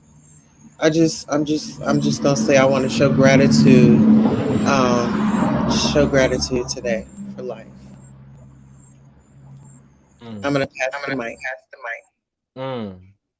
Yeah, that's very deep. That's very deep. And I'm glad to hear that because when you show gratitude, it's it's like your life is a lot more visible to you. You see where things are working for you, and our Creator recognizes that and loves to hear that we appreciate all those lessons and the blessings that we've received, and we can recognize that when we're content. That means we really don't really need for too much. We appreciate the little things, and we appreciate where it's leading us to, and just being able to have this connection what that we're having now. It makes us for better tools and better workers for what's true and what's light. And you know your your best friend, you're gonna see her again. I believe in the afterlife, whatever they call it, heaven, paradise, the next life, whatever.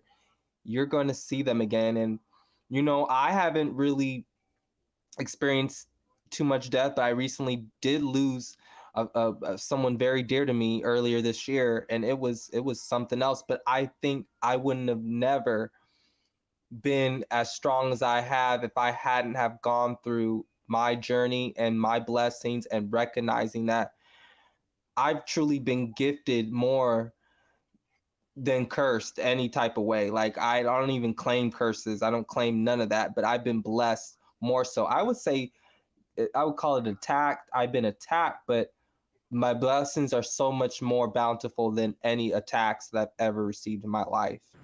You And better I say feel this. truly content, and I know where you're coming from. That's why I can hear you are a healed and very much rejuvenated and blessed person. I don't hear any type of hate in you. I don't, even when you with what you went through, even going against like those people, you know, who did what they did, you came to them with so much grace and love, and for that to still happen, no wonder people will always, it's there's no coincidence where they always depict somebody who like Snow White or whatever, let's say something, or somebody who's hateful of somebody that they find attractive, because it's the purity inside that I think these spirits don't like. And I could just tell you're a blessed person. You continue to be that way because they want to try to fool you and say that you have to be a dog, you have to be so ruthless in order to get ahead. You don't have to be like that. That's a misconception. And they're trying to get us to be these little monsters, these damn beasts, when we are literally love. We change the vibration of this planet. And I'm just happy to hear you say that. Like, I can tell you're a very content person and you've been blessed far beyond. Like, you I'm just proud of you. I'm proud of you for where, like, sharing your testimony. And then that live that I saw with Yusuf and you talking about that, like I said, I can only imagine. I'd probably be ripping a motherfucker's head off. But the fact that you did that shows grace, and it's like, wow. Well, maybe, like my grandmother said, I can be like that. I don't have to be so nasty and ugly. Just be beautiful inside and out. Say you're a beautiful child, but you sometimes you don't reflect it in the inside. Sometimes that really taught me. You know, the first thing I do stand up for myself, but it's to the point where it goes overboard. It's like a wrath. It's like some type of wrath. And I do embrace my masculine and feminine energy. And I think sometimes the negative feminine energy goes there if I'm slighted. and the negative masculinity could go there, but I'm practicing being more positive in tune. But I'm happy to hear you say that. Like we just need more of that positivity, because they want to think that we have to be cold faced, cold hearted, and judgmental, and not trust each other. It's crazy how this is going. I don't know. It doesn't feel like the planet has ever been the same for about 5 years now. But we are here to change this. Absolutely. Absolutely. I actually want to thank you so much for like showing up and, you know, like I said, just living is, you know, I'm not even going to speak any negativity. I have somewhere to be. I have somewhere to show up. I have people to help. I have lives that need to be saved, and I'm going to gather the people. And, you know, I will continue to say what God has done for me. And, you know, that person that rode past my house taking a picture, I felt like that was just so unnecessary.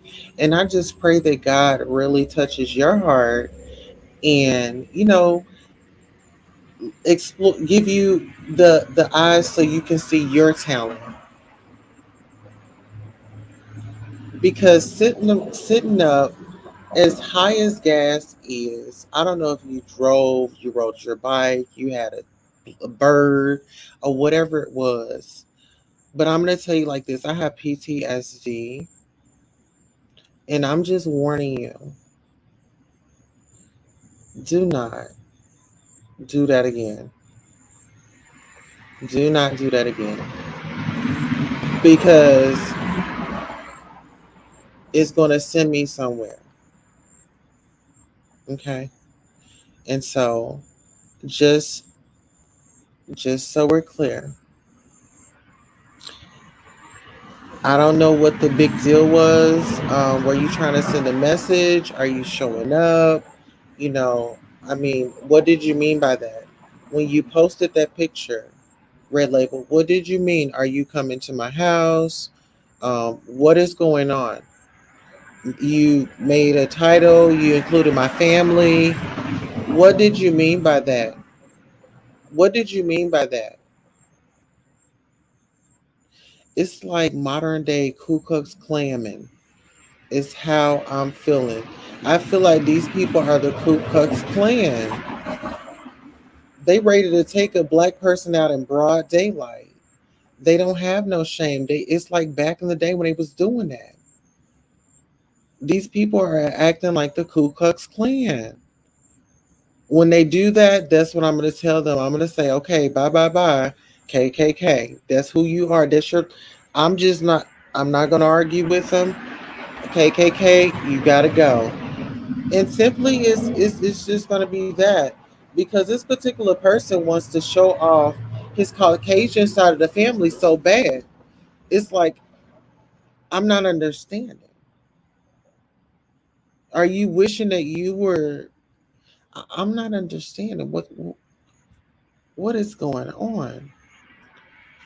And this is somebody supposed to be selling a house. I would not want those spirits in a house that I'm buying. I'm gonna pass the mic. Hmm. No. Is this a black person?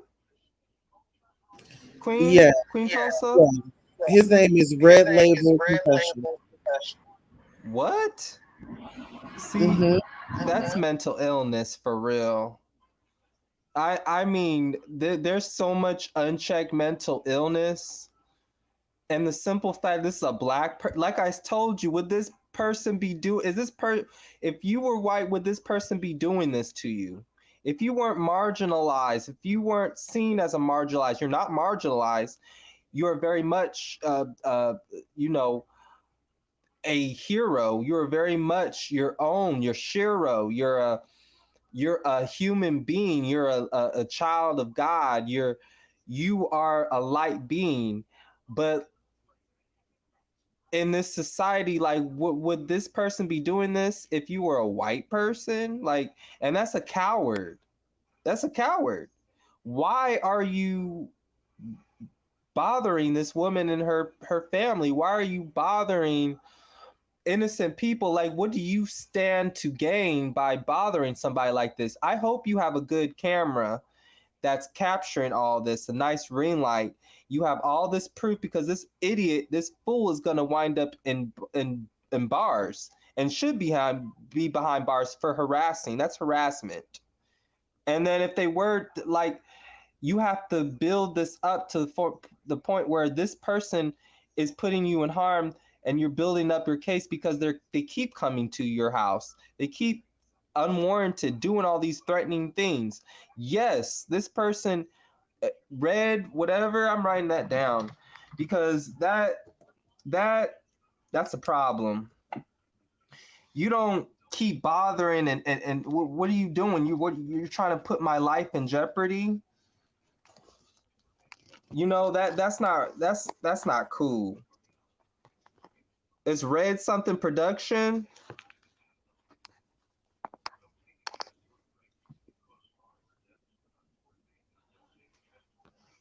Queen. I'm sorry. It's Red Label Confessions. Red Label. Yeah. Okay. Yeah, that doesn't that doesn't sit right with me. That's scary. And I will be looking into that, because that, you don't terrorize people. You don't get a right to terrorize me. You don't get a right to terrorize somebody. Like, do you know this person? How did this person come about? Why did this person come about you? Why are they harassing you? He's a YouTuber. Yeah, he's a YouTuber. Wow. Wow, that's crazy. So if somebody were to do the same thing to him, right? Now, would that be fair? Would he like that? Well, it's been done to him. Not on my behalf.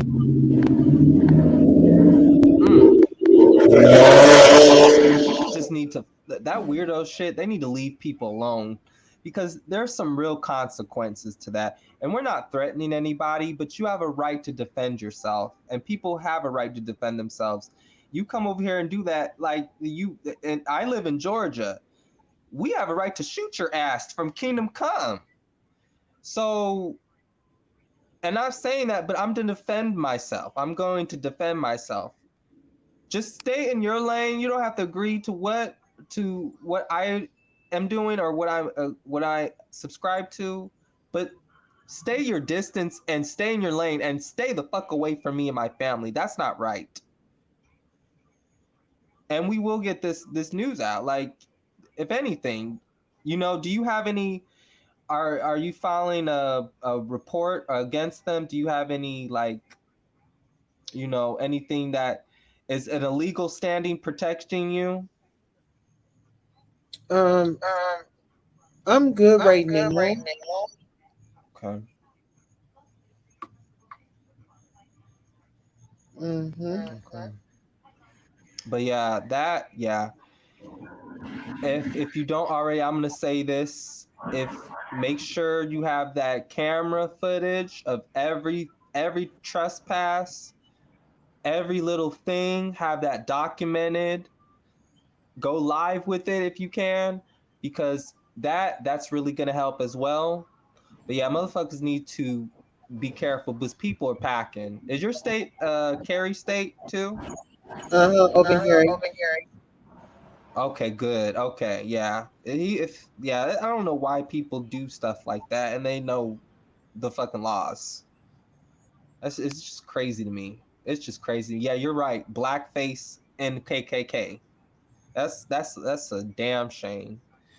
Yeah, I used to be so pro black that you couldn't tell me nothing about black people, but then I never thought it would be, years go by and then you would see black people emulating the same shit that they complain about, right? Mm-hmm. It's disgusting. It's disgusting. There's got to be a disease. They've got to be under some type of spell or something, because this ain't this ain't right. This ain't cool. But if you know, like everything that ends, they get rid of the problem, and some of those people, like that person who is doing all that, is going to be getting rid of some type of way. Karma is a thing, divine intervention is the thing, and if you're a problem, if you're knocking the natural order of things and harming other people who are innocent, you will be dealt with some way or another. I hope he knows that. Mm-hmm. So yeah, I'm sorry you're going through that. Hang in there, sis, and keep telling your story, and keep showing this testimony, and have that evidence, and you'll be fine. I whatever I could do to help, whatever help you need, I will help you. It's in my power. I will do it. That's Thank you so crazy. much. I I really mean, appreciate shit. I've had you. some stalkers. You're welcome. You're very welcome.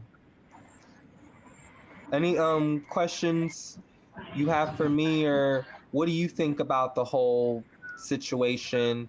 Even going back, this whole thing with the kids and Aries Spears and Tiffany Haddish, or whatever's on your mind. What do you think? Well, I really feel like um, the kids really need their justice, and I'm not pointing fingers. Like I said, I'm giving condolences to everybody involved. I feel like everybody should be held accountable, from the production to the whole shabam. I don't think that these two black people need to take that fall on themselves. Um, it was a job. I don't know if they got paid for it. If so, I believe there was a monetary situation involved. Yeah, I believe it was a monetary situation involved. I feel like the kids need to get like some deep therapy. I feel like they need to really um, be able to get like just their day to tell their story. I mean,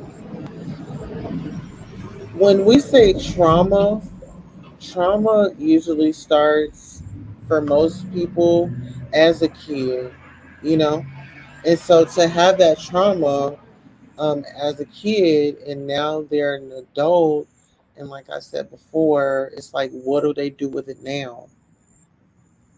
What do they do with it now? Um, so that's really my thing on it, is like really just taking care of them, taking care of their mental, and getting them the help that they need, and giving them unconditional support. We have a lot of people, like I said before, they like to jump to conclusions. They like to spin a narrative, you know, oh this, oh that. But let's take a chance and stand with a person when they are coming up and being vulnerable and saying something happened to me. You know? And then I know it's like a lot of people are kind of like old school, and then there's generational misinformation that has been passed down. So it's just a lot of work that we have to do in our families, and the change is not going to come overnight. And we just have to have people that are willing to stick into the fight, and that are willing to understand. Not change your beliefs, but understand. See it from a different lens, see it from a different point of view. I know grandma and grandpa did it this way, but we're doing, this is the way that it's running this way, and see how it goes. Don't count people out so quick, because you never know, tomorrow that person could be able to help you. That person could be able to help you. And I would just say, like, when it does come to abuse, and that's any kind of abuse, that's nothing to take lightly. There's nothing to take lightly. And I get that, people want to give comedy. Okay, I get comedy. But when you start doing like malicious shit, like just the weird energy, it's like, oh my God, I feel this person is disturbed, you know? And it's like, I'm coming out of a disturbance, or, what I'm saying, trying to, at least be normal. A girl is just now being able to sit on my front porch, you know what I'm saying? Like, are you really going to make it weird? Like, I don't get that.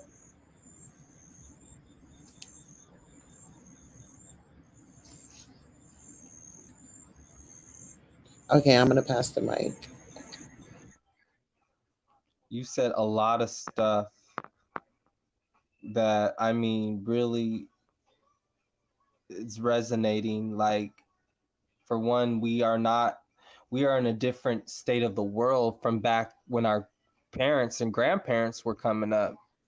And that's very true.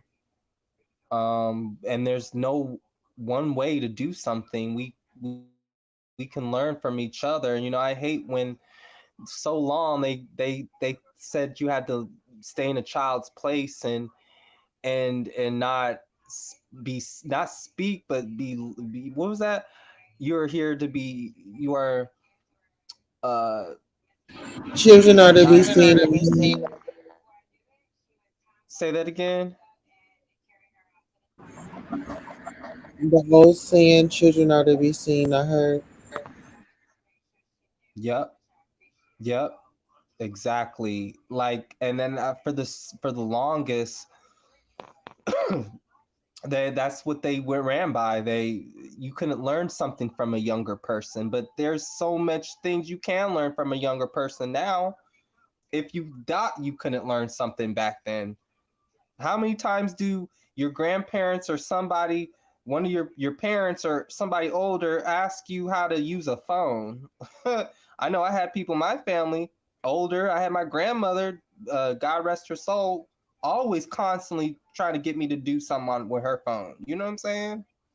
You can always Yeah. learn something from a. Are you saying Tulsa? Oh no, I was just agreeing with you. But I know you probably I know you just can't come by to see a girl and support.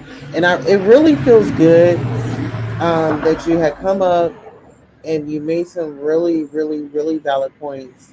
And going forward, that's really what I want on my channel, is just like to have a panel, have, different lenses, that that I want to try and see through, or, not really try to see through, but get a different perspective through a different lens. My bad.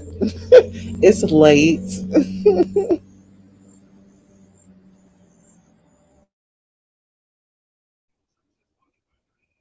Right, right. And look, I'm on IG.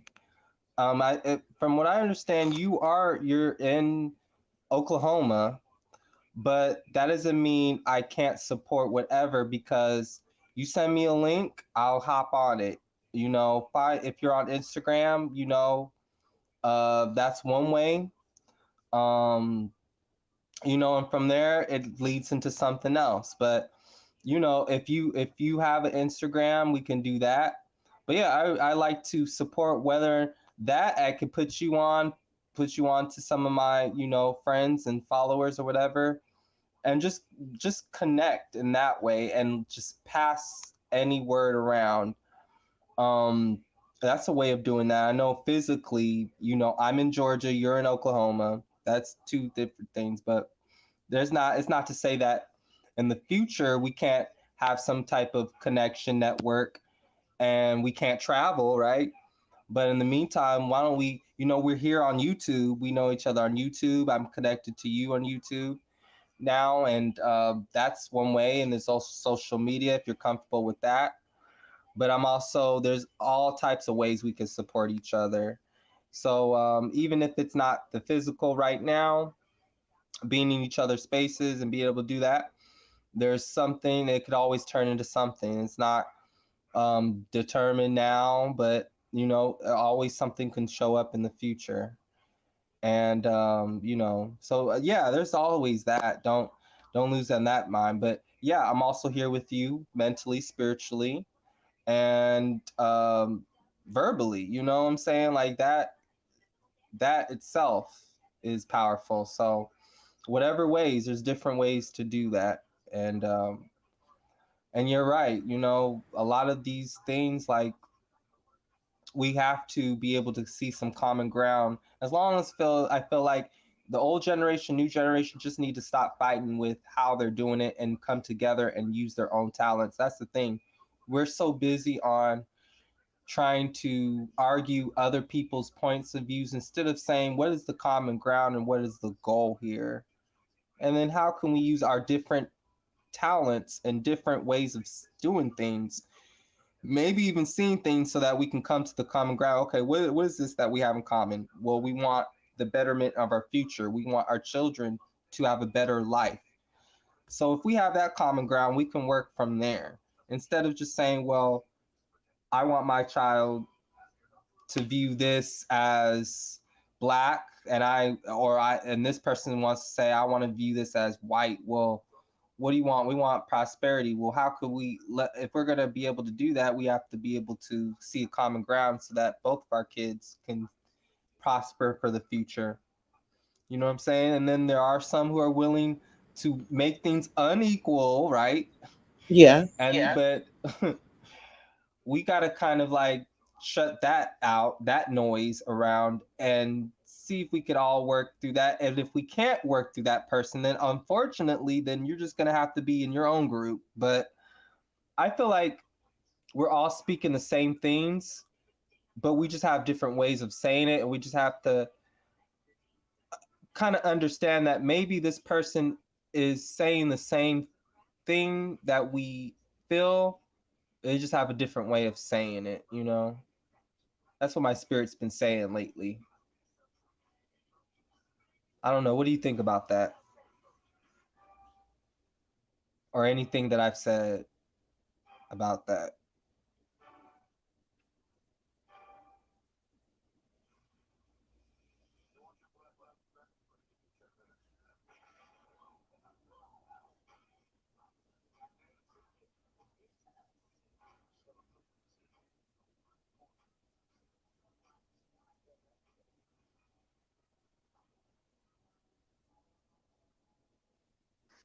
Oh, Tulsa?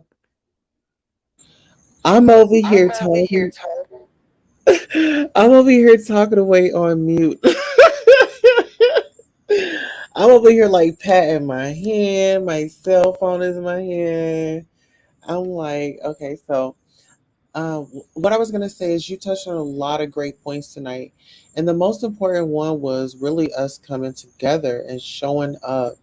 That really does a lot because if I was only able to reach one person, or if it was, if we were able to reach one person together, or, and then it goes into numbers and numbers and numbers, it's just like, that's just my fight, is just continue to tell my story, continue to show up, continue to not be silenced, not be silenced, not, to be, put fear in my heart or anything like that. um I'm just gonna give it my best every day that I can. I feel like there is definitely a connection there with us. I love the way that you think. I love the way that you are as a person, just your authentic self. And we just, if we continue to if we continue to encourage people to be authentic, hopefully some people would jump on the bandwagon and say, hey, it's okay for me to just live my best life. Because at the end of the day, if you're not living your best life, and let's just say you on a hospital bed, you think people is about to stop their life to come and sit by you, get sick, and see who comes and get sick or get hurt or get sick, and see who's there for you. Be down and out. See who's there for you. That's who you're really going to see who's there for you. Call somebody and say, just, hey, I'm just down and out. See who's going to be there for you. And it's really about cleaning out your closet. Focus on cleaning out your closet. I had a lot of things that I had planned before this attack happened to me. There were a lot of things that you guys were going to see.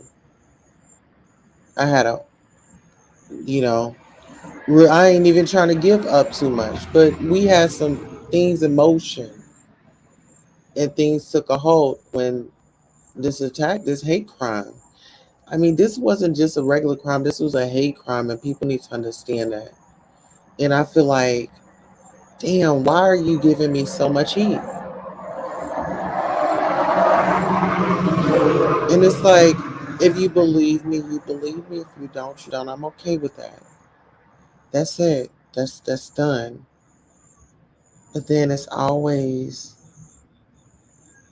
somebody from our people that wants to incite, infuse, and sit back and watch the show. You know, some people be like, "Oh, I show up. Oh, I show up." Well, girl, you be sniggling and giggling in the other chat. So what's up? Like, be one way with me. I'm like a one-way street. You can only go one way. And that might be too hard to ask. But I didn't think it would be. When you talk about these individuals that are sitting up here, these individuals are grown people that have lived their life and probably haven't lived, their best life. But they just sit up there and they are just so catty and just so mean and just just destructive to each other. And it's like y'all really get off to like really oh, I'm gonna call the CPS and all this and that. It's weird. And you know what? Playing with those services, people need to start getting locked up. Calling them services, and reporting false things, you need to be locked up. You need to be locked up. And like you said, we all need to take care of our mental health. So if you see, I'm very vocal about mine. I'm not ashamed of it. I don't give a damn who don't like it, and I don't care who knows. I do. And that's okay. Because I'm not my mental health. Okay? Trust and believe. Yes, I'm in a I'm in a stage and a phase right now where, things are different and I'm learning every day to cope with this new journey that I'm on, you know. But I know we've been here for like 2 hours, almost 2.5. Did you say that you had a channel? Um, yeah, it's my name. You can find it. It's also in my handle, in the chat. And I just put in this private chat, I put my Instagram. It's at Leron Brand, LeronBrand on Instagram.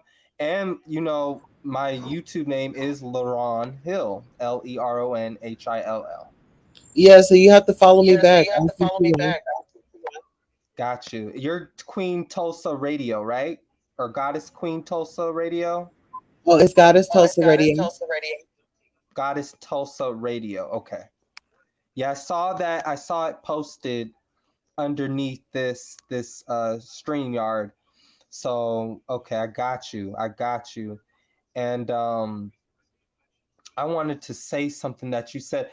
It's so funny that you mentioned us, we have to show, I want to show our authentic self. And that's one of my handles on my YouTube. I always say, this is Laurent Hill bringing LH, bringing what's 100% authentic, can never be compromised or manufactured. I say that all the time. I'm about people living in their true sense, their true self and essence of who they are. Because when that mask is off, who are you really inside? Who are you as the expression of who you would be if you didn't have that mask, and how you actually feel? When you grasp who you really are and how you feel, that's when you determine how you're going to be controlled or how you're going to be misled by somebody, and what we see that as, you know what I mean? And it was so funny you mentioned that. That's exactly what I'm about. I'm about people being able to live in their authenticity and being able to see things through their lens and not a follower's lens. You know what I mean? So I just appreciate that. And I appreciate what you stand for. I believed you the minute that I heard you and I saw that video. It's in their language. It's in the language, the disparaging remarks, the threatening tones, what they were saying. It's in there. So, and then the fact of the matter is, I'm not. It's no, like, it's not hard to believe that even the chief was laughing about your abuse like it was funny, like and I can see that in his character. I'm an empath. I can tell what a person is about, and I could tell that was foul, and that was somebody that wasn't about protecting and serving. That was about, I don't know what the hell he was doing. It was utterly disgusting, utterly disgusting. And I'm with you, Seth.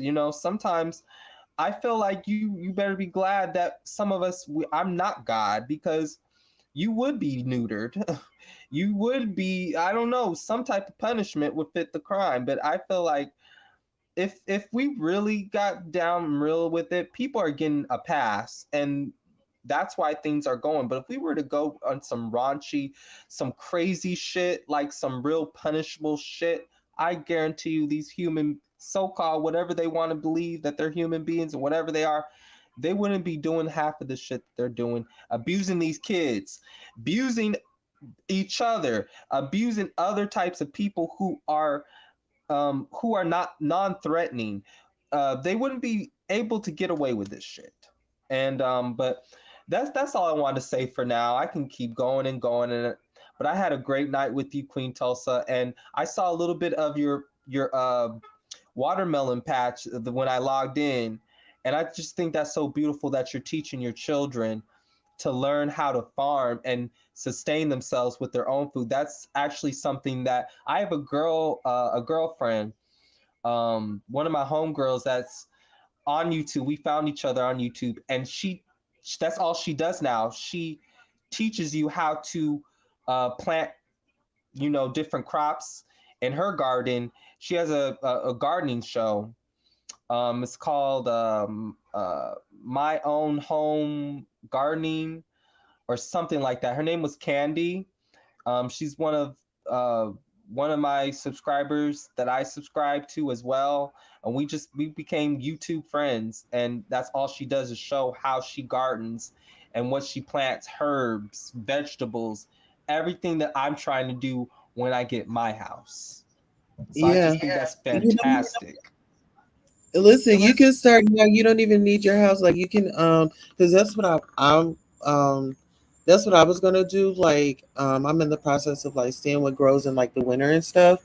But what I was gonna say is, I I love that, and actually that is so cool. And I was gonna say, invite her over next time that we have a show, because I have a garden and fitness channel.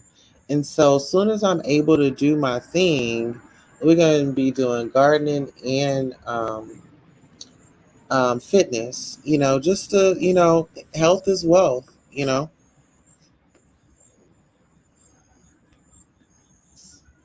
Yes. Yes, you're speaking everything that my life is manifested into because that's why I became, well, people say don't call it vegan because you still eat fish. So I guess I'll call it pescatarian.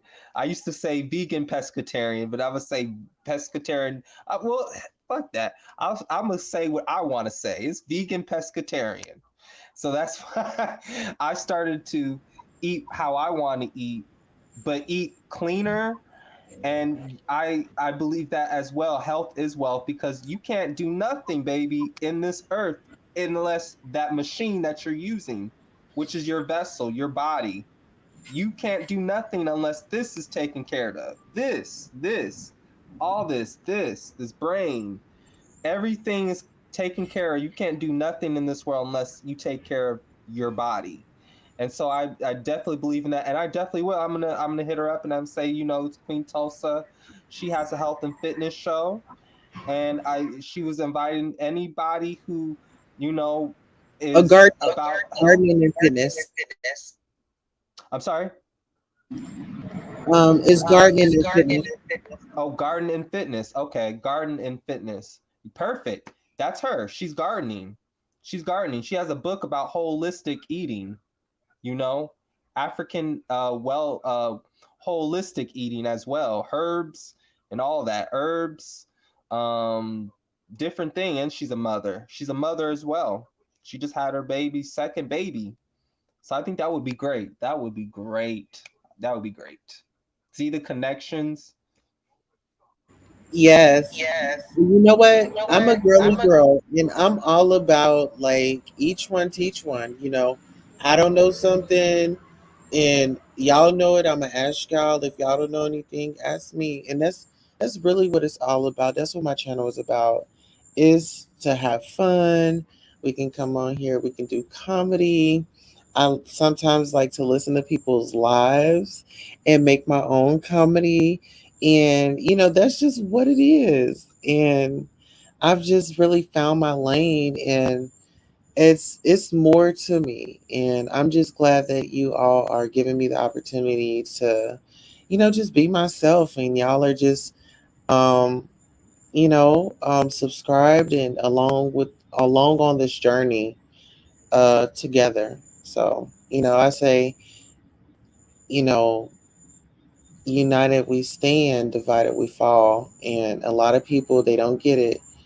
But the more people that we get that's going to unite, then we're a work in progress. Even if it's five of us, even if it's 10, even if it's just two of us, we didn't make progress.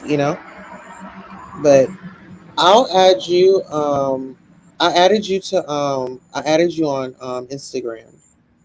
So let's keep in touch. Definitely. Definitely. Queen Tulsa, Goddess Queen Tulsa, thank you so much. I love you. I support you. And yes, we're gonna keep in contact. And let's just keep this relationship going. Let's continue to grow and build and learn from each other. And just to piggyback on what you're saying, some will get it, some won't, and that's fine. We're not everybody's meant to get it, and everybody's in different stages of wherever they're at in their growth and their life and spiritual journey, right?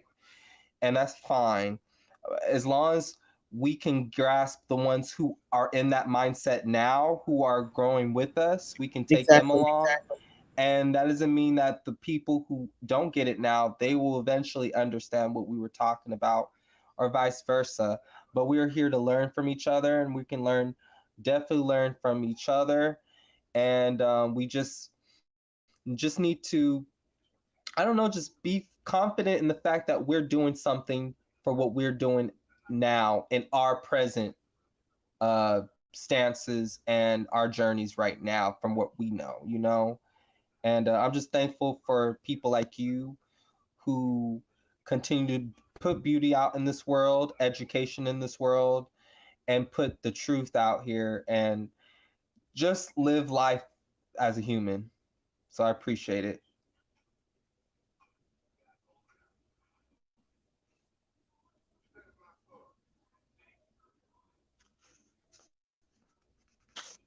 Yes, that's me. All right, so that's LaRon's YouTube channel. Make sure you all go over. You see, I'm subscribed, and my notifications are set to all. Make sure you guys are subscribed to both our channels. Make sure you are set your notification bell to all because we may go live at any given time.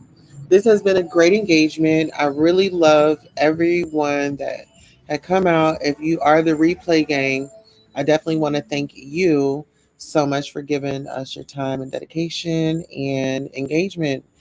Those that were in the bushes or in the hay, we want to thank you. And next time, it's okay to come down, engage. It's a lovely situation over here. It's all love. It's all peace, and it's all you know. It's all greatness. And thank you everyone that has still stuck beside a girl through her mental breakdown and this whole traumatic event. And so definitely want to thank everyone that, from the text to the concerns to